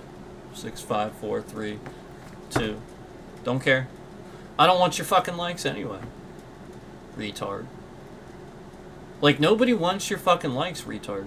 Nobody cares. Nobody wants your fake bullshit likes.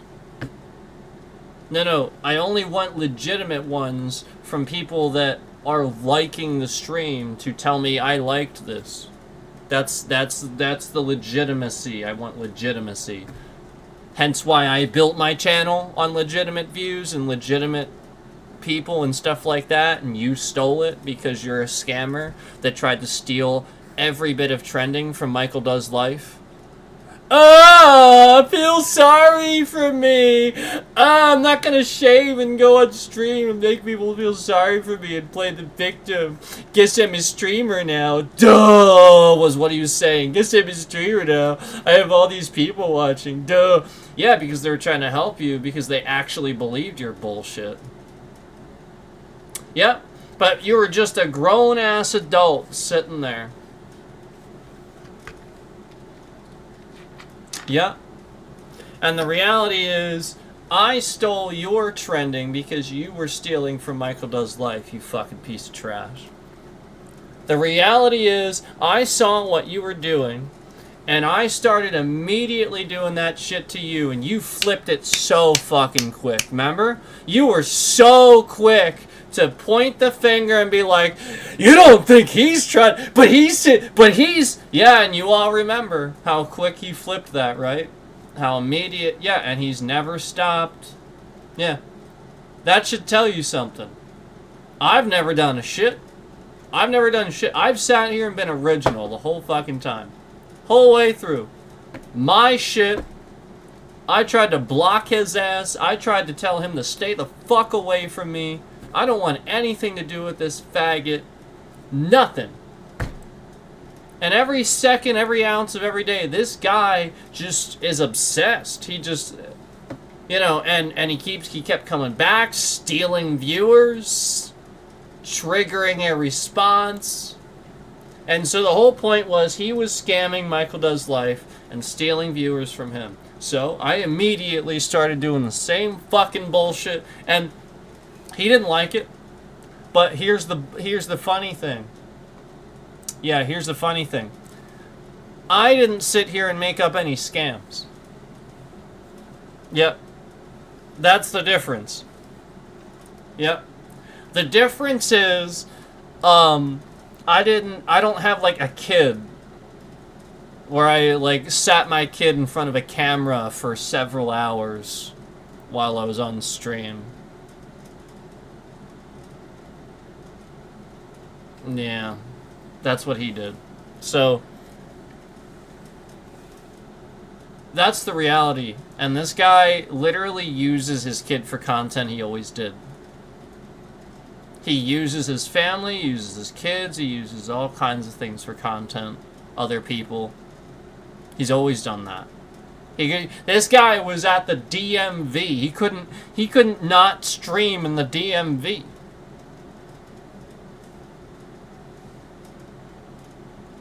Come on.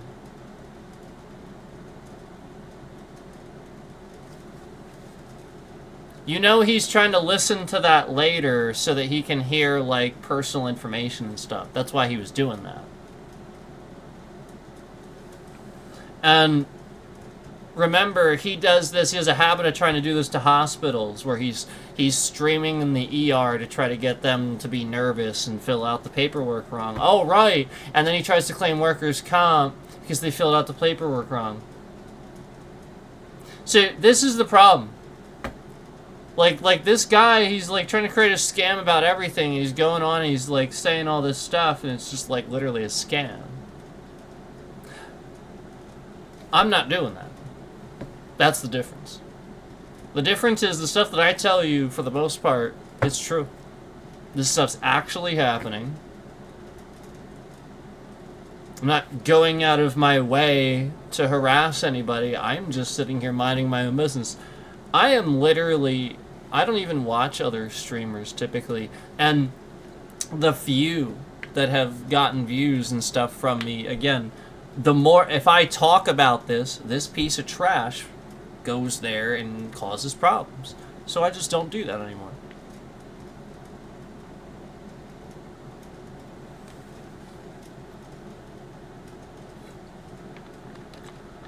And yeah, they know that I like Asmongold. So that's why they're, if he got any type of trolling or somebody caused problems for him or something like that, this group knows that I like Asmongold. So they are intentionally causing problems for Asmongold. So I promise you, if you have problems with somebody and you want to know who this is, I can give you some information. Oh boy, can I give you some information. If you're having problems with this particular group of people, oh boy, can I give you some information, because I got nothing to do with these assholes. I wanted nothing to do with them.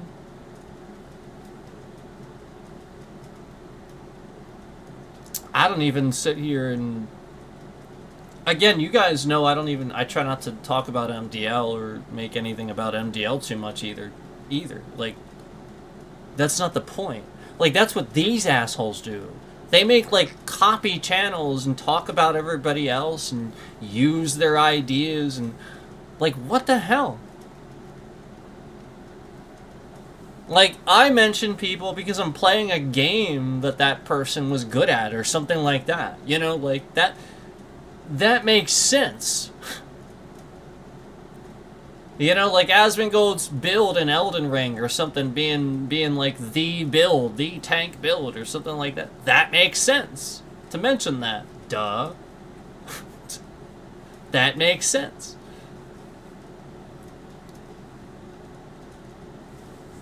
So,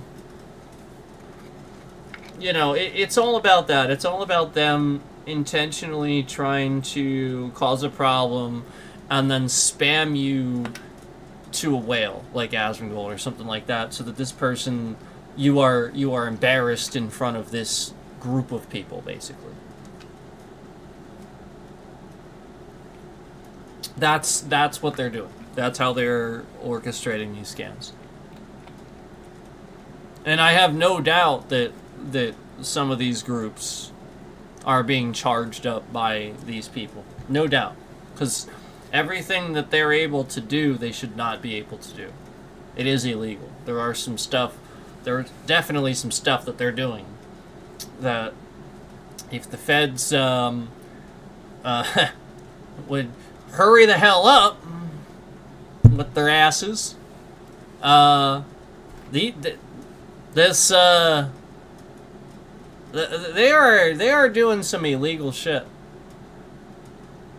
It is incredibly illegal.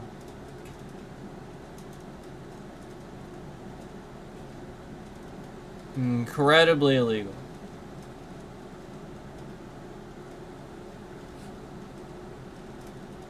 So...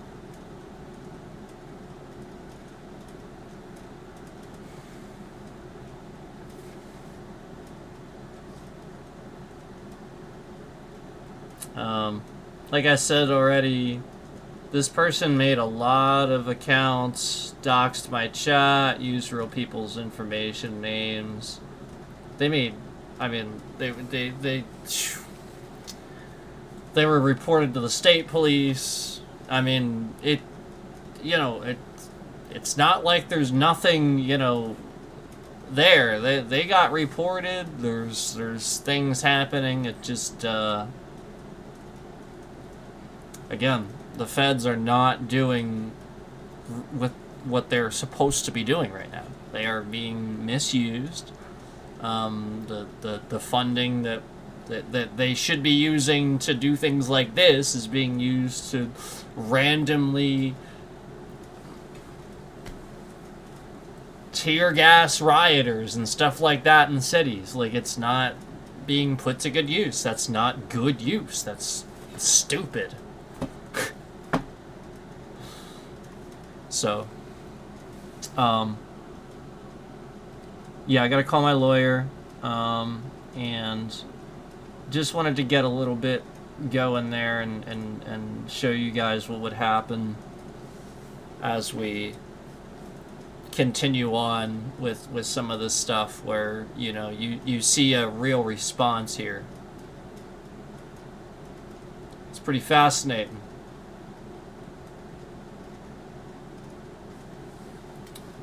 So, and I've reached out, I've reported, I've done what I can do so freaking many times. The whole point is this is so everyday, so regular. If I reported it, the amount that they're doing it, like, I am sitting on so much stuff. You have to understand that it would be like the stuff that's happening on the road. Where if I was actually calling the police every time this happens, they'd start being like, whoa, dude, like, you gotta calm down a little bit. If this stuff's bothering you this much and you're calling this much and it's, like something like that, you gotta figure out a different way. We can't. So, like, the whole point is to show you how bad it is. The level of how bad it is. Like again, that's happening so regular. Yeah, like if I was doing it every day, where I was calling every day, that would be a problem. Where that would now cause a problem, because where it'd seem scammy. Yeah, it would seem bad. So the whole point is it's the same thing. It is so goddamn regular. It is so regular that, like, you would just assume that somebody does. There's no way somebody has this much fucking time to waste.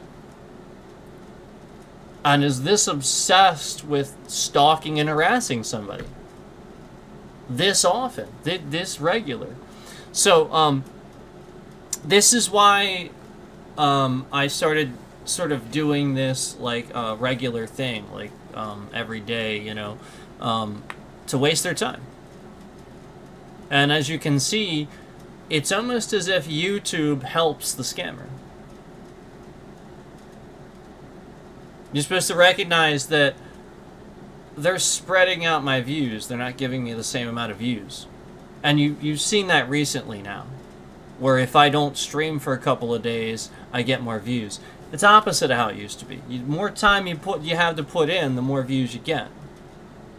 So why are we changing this all of a sudden? Right as I would say it. And I said these things, and we know that this is a dynamic and has been a dynamic. Why are we suddenly changing this? To set me up to fail? Yes. Yes. Yes. Is all that. They have changed many things that were never changed until I said something live on stream. This is a problem. YouTube's not fixing it. I repetitively show it's a problem. And sure enough, they don't actually fix the problem. They just add a different feature or something like that that further helps you track said problem, and it gets worse. So, you know, like it.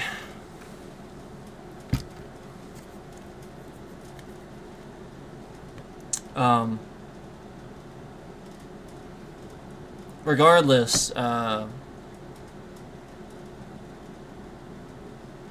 yeah, too much is too much. You know, I got to be able to sit here and have a stream where this platform does not have absurd amounts of fucking bots and dumb people that sit on here and will cause these problems. Will cause the bitrate to shift around, will screw up your stream, will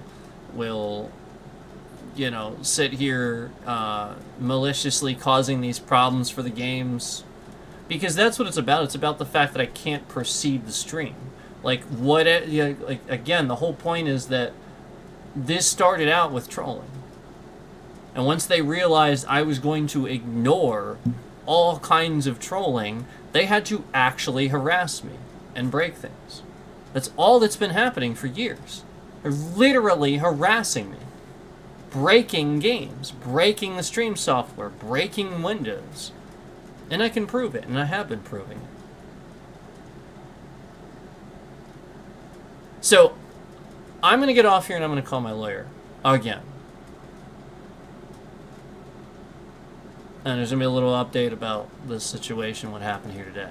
But this is only the latest thing where, again, somebody is affecting the ability for me to properly play a video game or stream a video game. Whether it be learning the game or affecting the parameters of the game. That's all. It's just that simple. You know, the sound that endlessly plays in the background forever. Remember that? What the fuck is that? And then it started happening again. Until conveniently I said it. Just like some other things that have happened. Okay? Yeah. Alright, so, let me remind you that, we sat here and hosted a private fucking game in Warcraft 3 Reforged. And I proved that somebody was DDoSing me and fucking with my internet. And again, I'm nowhere near anybody around here that can do that. Somebody's doing that remotely while I'm streaming and knowing the information.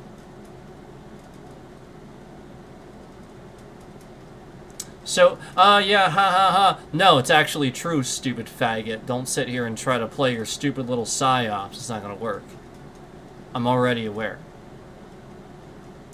So, what you have to understand is, you know, like this has been going on a long time, and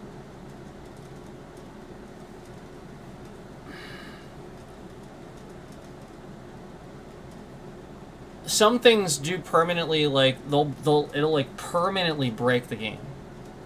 And it'll seem like the game's broken. The whole idea is that they want to be able to do this and manufacture this on a bigger scale to where everybody starts saying this game is trash, and this game is trash, and this game is trash. Sort of like the one person that was really thought it was really funny that I was calling Elden Ring trash that one day when they were in my chat. They were like, haha, that's so funny, it's trash, all caps. And I had enough and I blocked him. The whole point was that, look, man, if you're gonna sit here and just try to all caps agree with everything I say, like, what? That doesn't make any sense. And why are you saying it? Like, stop this. Nobody types all caps in chat. We all know that, first of all. Secondly, no, it's not trash. The whole point was that I was doing that for a reason. We all know that. And we all know that sometimes I say like, these things are trash, not the game. We know that that's my message. So, the whole point is to... obviously be able to manufacture to get other people to not understand what's wrong with the game. So if they can actually get me, the guy that can fix all this stuff and do all this stuff regularly, to mess up with this, if they can do it to me, they can do it to almost anybody, like almost anybody. Because I will fix it and I will figure it out why it's happening. So that's why it started. It started with just really, really basic stuff and them really screwing up and not being able to do much. And they still can't. It really, honestly, a lot of this stuff really is not complicated stuff. And it's stuff that I have been able to fix and could fix. But often, you know, sit here and don't fix it to show you that it's now permanently broken. And to give you the honest truth of the fact that I shouldn't have to sit here and fix the game. It gets regular updates. It's on Steam. It should be fixed. It should this never happen. So, so regularly it can. So regularly it can.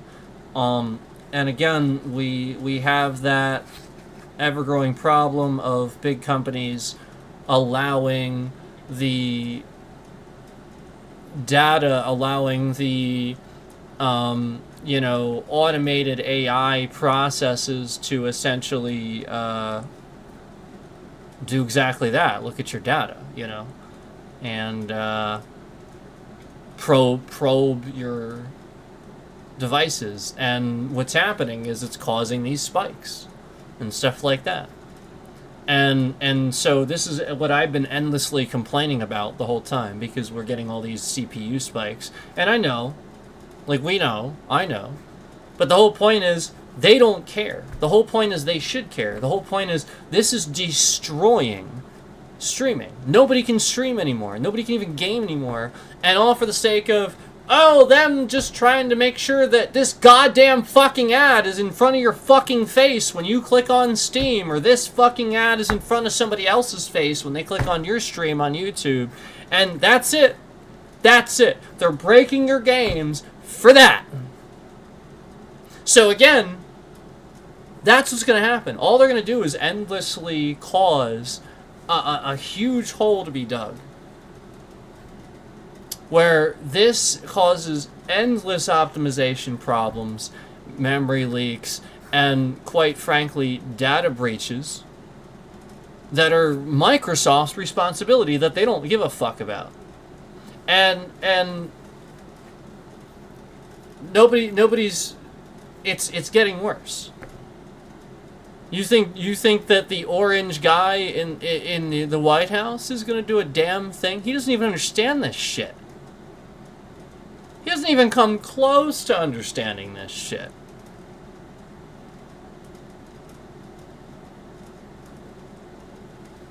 And you know, the idiots at the federal government are sitting here regulating and restricting GPUs and RAM because they're idiots. That's it. It's because they're stupid.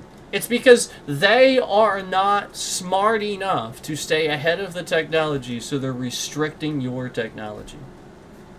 It's the truth. It actually happened. There was a cap on GPUs and RAM speeds. It's true. That's why it all sucks now. It's the truth.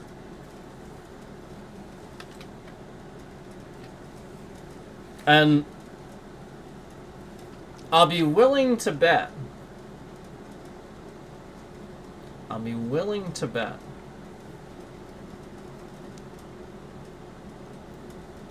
that this cap wasn't exactly voluntary, and that NVIDIA is sort of seemingly unaware. In fact, they probably think the U.S. government's on their side. That's probably what they think.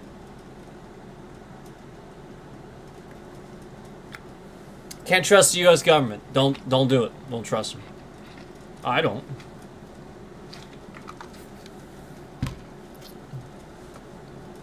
And I live here. I don't trust the U.S. government. You fucking kidding me?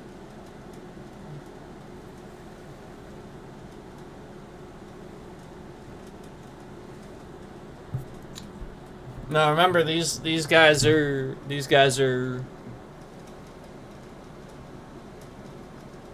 illegally misusing funds to let Border Patrol,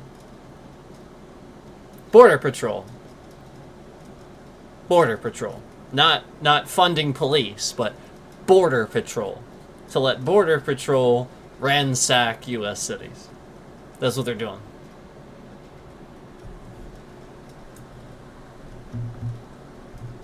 Because, I mean, it's illegal. Feds can't make traffic stops, they cannot police, and yet they are. It's illegal, all of it. And I called that too. And other people are starting to agree. Think that's the real, like, that's some of it, but like, today, that might be some of the real reason. Today, because some people are, I heard online, hey, you okay?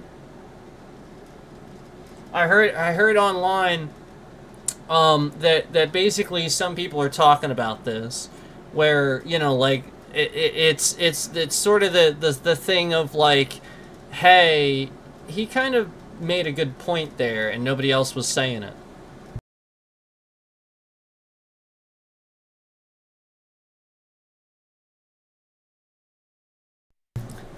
Nobody else was really saying it. I made a good point there and nobody else was really saying it.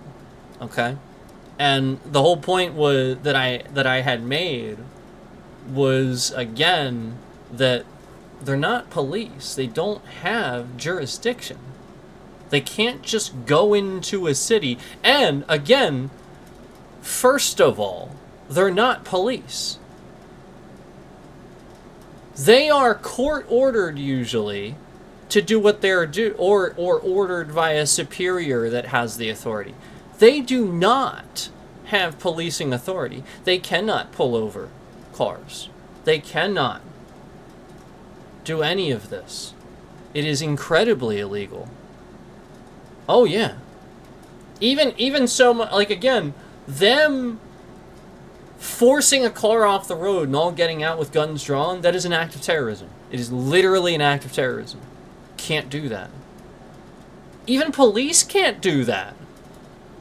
Could you imagine if you got pulled over like that?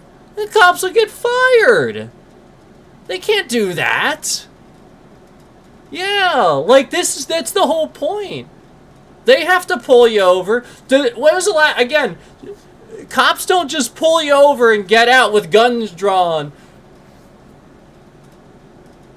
demanding to see your license and stuff. They ask for it. The hell? So the whole point is, I was drawing attention to the fact that nobody was calling out the obviousness of this. The obviousness of it is, A, they're displaying police across their bodies, and they're not. Do you have any idea how illegal that is? To lie and say you're a police officer. They are displaying it across their bodies. They are not police. You can't do that. So, first of all, incredibly illegal. They want people to think they're law enforcement. They are not. They do not have authority to enforce laws. Period. End of discussion. Secondly, why are you laughing? Why is that funny? It's the truth. Explain to me the part of the law that says federal officers are law enforcement.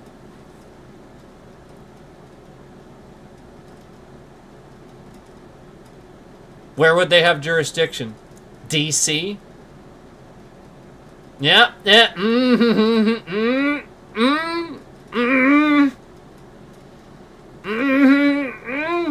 Starting to realize why they started where they did. Yeah, they got some people on their side that like this idea, that like the idea of running people off the road. Yeah, they're trying to get people to agree with a lawless society where you'd agree with this based on seeing it on camera, but not experiencing it. You have no idea. You just see it on camera and you think, oh, that's fine. They're criminals. No. This citizen just happened to be driving by as people got ransacked and arrested and illegally, probably illegally kidnapped. And she's just driving by. And they literally ran her off the road. 4 of them got out at gunpoint demanding to see her ID. And then proceeded to tell her that she needed to have the car registered in her name if she was going to be driving it. So, again, not correct. She doesn't need to do that. That's not correct, actually. It's just not. It's not. It's not. She can drive any car she wants. If you have a driver's license, you can just drive a car. Does not have to do that. That is the dumbest thing I have ever said. Did she steal the vehicle? Okay, if she didn't steal the vehicle and it's not reported as stolen, you're stupid. Why are you trying to educate somebody that... What? So, like, again, just like... Every mistake they could have made. And guns drawn. And, again, trying to tell this lady something that's just not true. They're just literally trying to tell her something that's just not even fucking true at all. Well, just make sure it's registered, derp. And she's like, but it's their car. You can drive another vehicle. You don't have to. God. So the whole point is the whole point is that if no crime is to believe to be committed, again, law enforcement need probable cause too. They can't just speed down the road and pull somebody over, and that's what every one of these people is doing. And then they try to justify it with that. That's the justification. Well, you should really have this thing. What? You're trying. You're like, again, it's like the asshole that pulled somebody over and he hasn't even reached your window yet, but he's got a flashlight and he's looking in your back seat. He hasn't reached your window yet and he has a flashlight and he's looking in your back seat and he's walking around the car and stuff like that.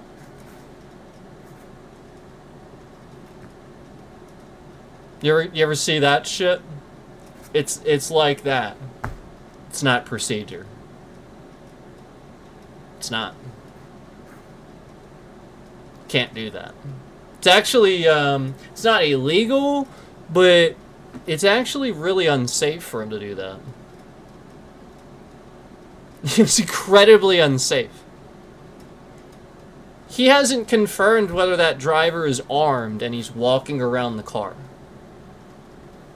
What a dumbass.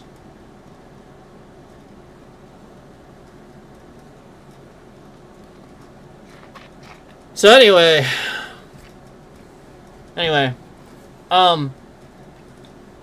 yeah, like just something you'd never do for that reason. Like anybody in law enforcement, you should know that. Like that's the point. Like you'd know that. Like there's reasons you do these things. You know what I mean? Like it's like when they know multiple people are in the car and they intentionally wait for backup now. Yeah, there's more than one person. Good idea. Yeah. Yes. And when they do that, that's when they will have the other one come around to the other side of the window unexpectedly. Then they will. But that makes sense. Not just you by yourself. What? What? Man. So... Anyway, I'm gonna call my lawyer here and get off, but I just figured I would give you guys an update on, you know, what we're talking about here and what's been happening. And you see, as I give you this update on these feds, that the like button has now moved to a 0 position. 0 likes from what we had earlier. And so you kind of see what we're talking about here, where we're just literally talking about that maturity level. The maturity level, that's the maturity level.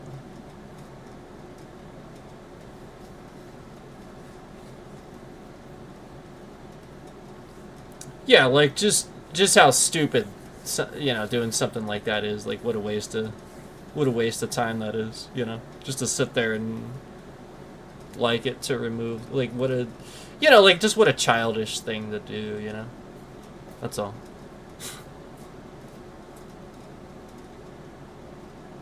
And again, like it is harassing because it's not helpful. Obviously, it's incredibly unhelpful and demeaning to the trending and stuff. So, obviously we know the reason, but that would tell us the reason why, again, they shouldn't do it and why it's nasty and scammy and disgusting, and why it's very likely, again, that faggots are doing it. Again, you guys think I say this as an insult to gay people because other people have used this. No, I'm not calling gay people faggots. Nope. Nope, that wouldn't be very nice. We don't do that. They're just gay. That's it. It's not like a hilarious thing. That's not a burn. It's not funny. They're just gay. Big deal. Haha. What's so funny about it?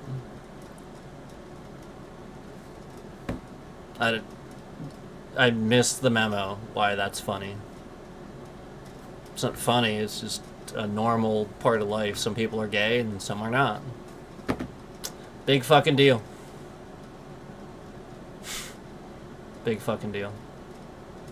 Again, it's not funny. Like, there's nothing funny about that. Like, that part's not funny. What's funny is when, again, you use the word faggot to insult somebody, and they actually become insulted because, again, this doesn't mean anything. It's just an audible sound with my mouth. Faggot. You're a faggot. And somebody's like, I don't like him. He's hateful. He's mean. Well, actually, it means that you do. It means that you care about what I said. So if you supposedly don't like me, and you don't like what I'm saying, why are you hanging on to the fact that I'm calling you a faggot? Why do you care so much? Why not just say, you're a faggot? And then we can both go, ha ha ha ha, yeah. Yeah. Yeah. Yep.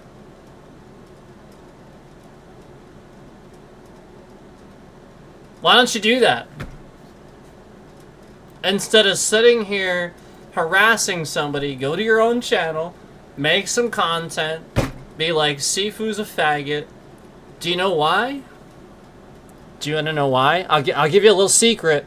I'll give you a little hint. You ready? Do you want to know why?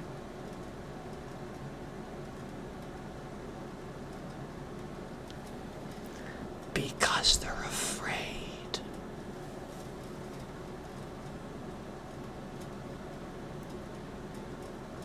Yeah. They're afraid. They are pussies. This guy is here because he's a pussy. He is afraid to make the content. He won't make it. He's afraid. Again, the scammer that was making the content, he didn't make it. Remember, he stole my content. Remember, all he did was steal my content and cut it up and try to re-upload it. That's called being a pussy. That's not saying it yourself with your face in front of a camera. That's called you trying to steal my content, cutting it all up and making it out of context look a certain way. Okay, so it's just like the Bill Clinton thing. Yeah, I can sit here and find a bunch of pictures of Bill Clinton sitting in a fucking pool out of context and stuff like that too. Yep. So the fuck what? One time he was in a pool and Epstein was also there. Totally means he was on some fucking island. Totally. Totally. And it totally means that everybody that was on that island knew exactly what was happening on that island at all times. Totally. It totally doesn't mean, again, that there's layers to it, where, again, we already discovered in the pictures, there's, like, locked rooms with long hallways where these massages would happen, and the long hallway has probably a guard in front of it with a fucking curtain. They don't let anybody in, they don't let anybody out. People didn't know. So again, this is what people do. They don't come to an actual conclusion about anything. They jump to conclusions. Oh, wow, there's pictures of Bill Clinton in a pool. Who the fuck cares? I saw that picture 20 fucking years ago, too. I don't give a shit. Who the fuck cares? Yeah, like they're pulling up old fucking pictures. I don't care. Release all the files. So that's the point.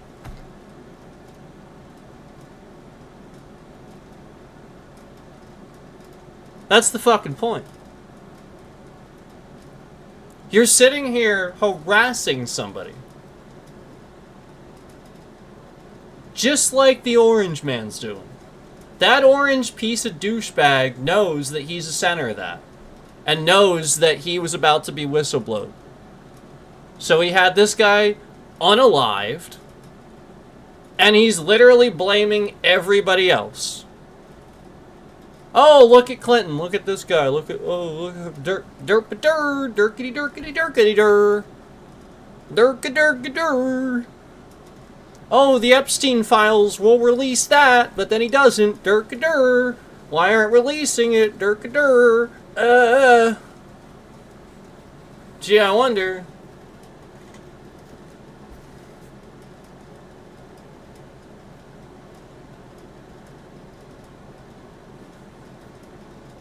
You know why?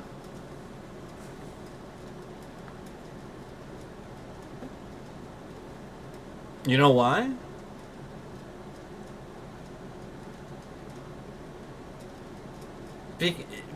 Because he would face consequences. That's why.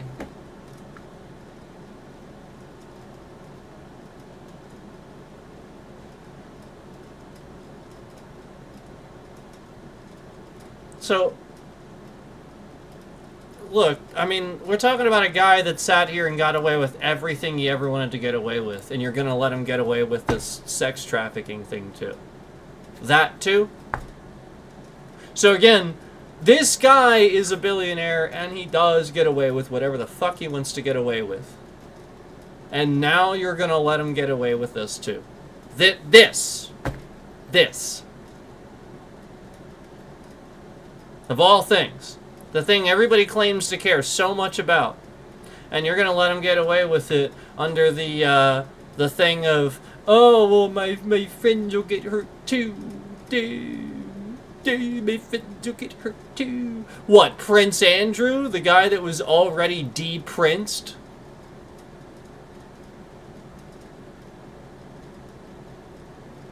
Nobody cares. It's Trump. It's not his friends, it's him. Yeah. He got those massages. He's probably on there more than anybody. It's the truth. That's the truth. And that's what he doesn't... Melania's gonna find out. She probably is oblivious to it. He's probably lying to her.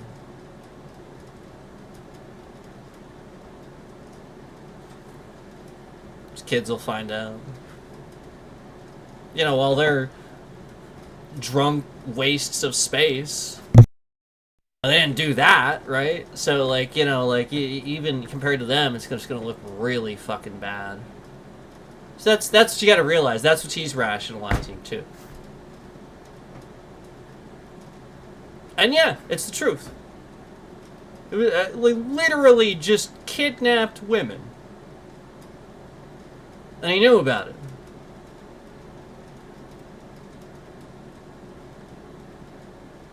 I promise you, if I knew where somebody was, I would be at that place, tearing that fucking place down while on the phone with the authorities. I promise you. I would physically be there. And I'd physically not allow that. I would physically get involved. I would physically rip that building apart, wherever this was. I would rip it apart. So let me ask you a question. Knowing that's how a normal person would react, do you think they kept this a secret for as long as they did and had all these people know about it?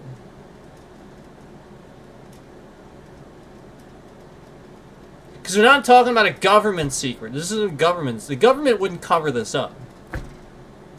They don't have anything to gain by covering this. Again, this isn't some fucking government secret. Okay, the government would actually gain from exposing this. Would.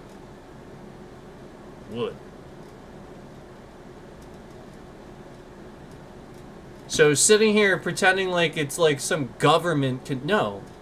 These are, again, the whole point is that this asshole that's controlling the government now from the president's position is doing that. He's not supposed to be. He shouldn't have any control over the government. Republicans shouldn't have given it to him because the whole point is they are majority in the government, not the president. He controls the military. That's it. He doesn't control anything else. And he should not be able to go outside the courts and stuff like that. And, again, all of these files were supposed to be released. All of them. 3 million documents missing. And we've had the same weirdness in this trending ever since I started talking about this, where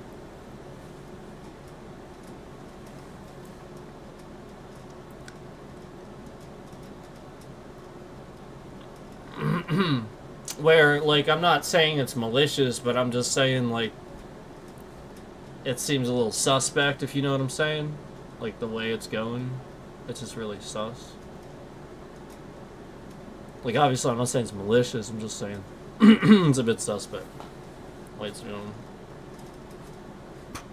So, look. I've been all over those files. I looked all through them. And you got Asmongold only just now breaking those things open and getting to the stuff that you and I have been doing. We did this a while back, okay? Look. You're going to find a lot of shit in there. And the reality is that you're going to see stuff that the FBI didn't see because they don't want to see it. They're ignoring it. They're trying not to investigate it. They're covering shit up. And you're going to see all this stuff because they don't want to. That's what you got to realize about the FBI right now. The FBI needs to start doing their fucking job, because if they don't, all that's going to happen is every one of those fuckers is going to be fired and in jail very soon. You better get with the fucking program now, or you're done. You can't sit here and sit on evidence that you and I can look at over the internet and say, yeah, there's some pretty crazy shit going on here. What the fuck are the FBI doing?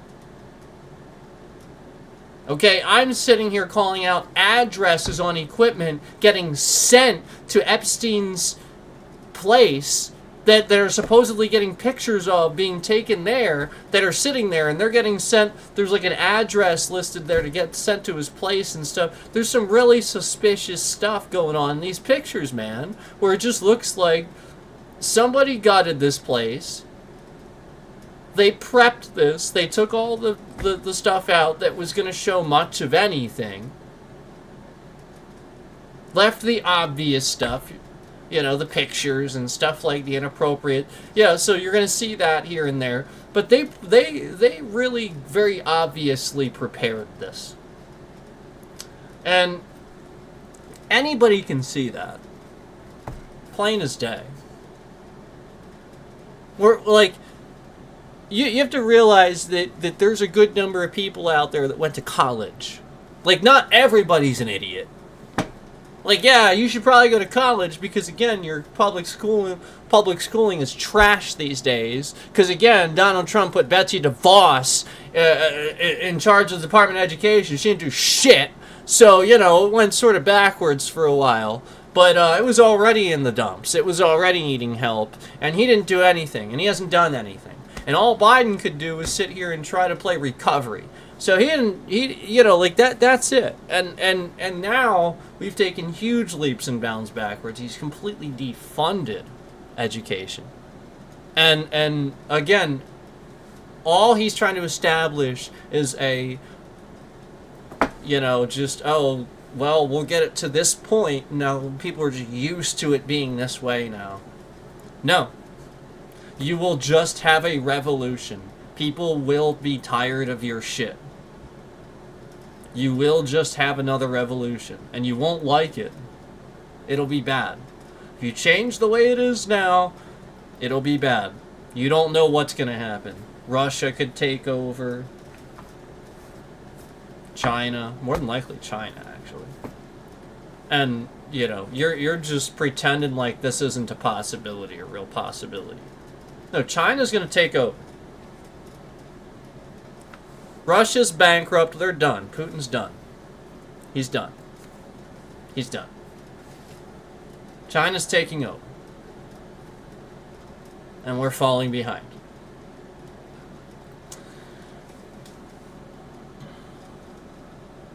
Interesting, trending. So anyway, I'm going to call my lawyer. I'm going to get off stream and do what I said. Thank you so much. Appreciate it.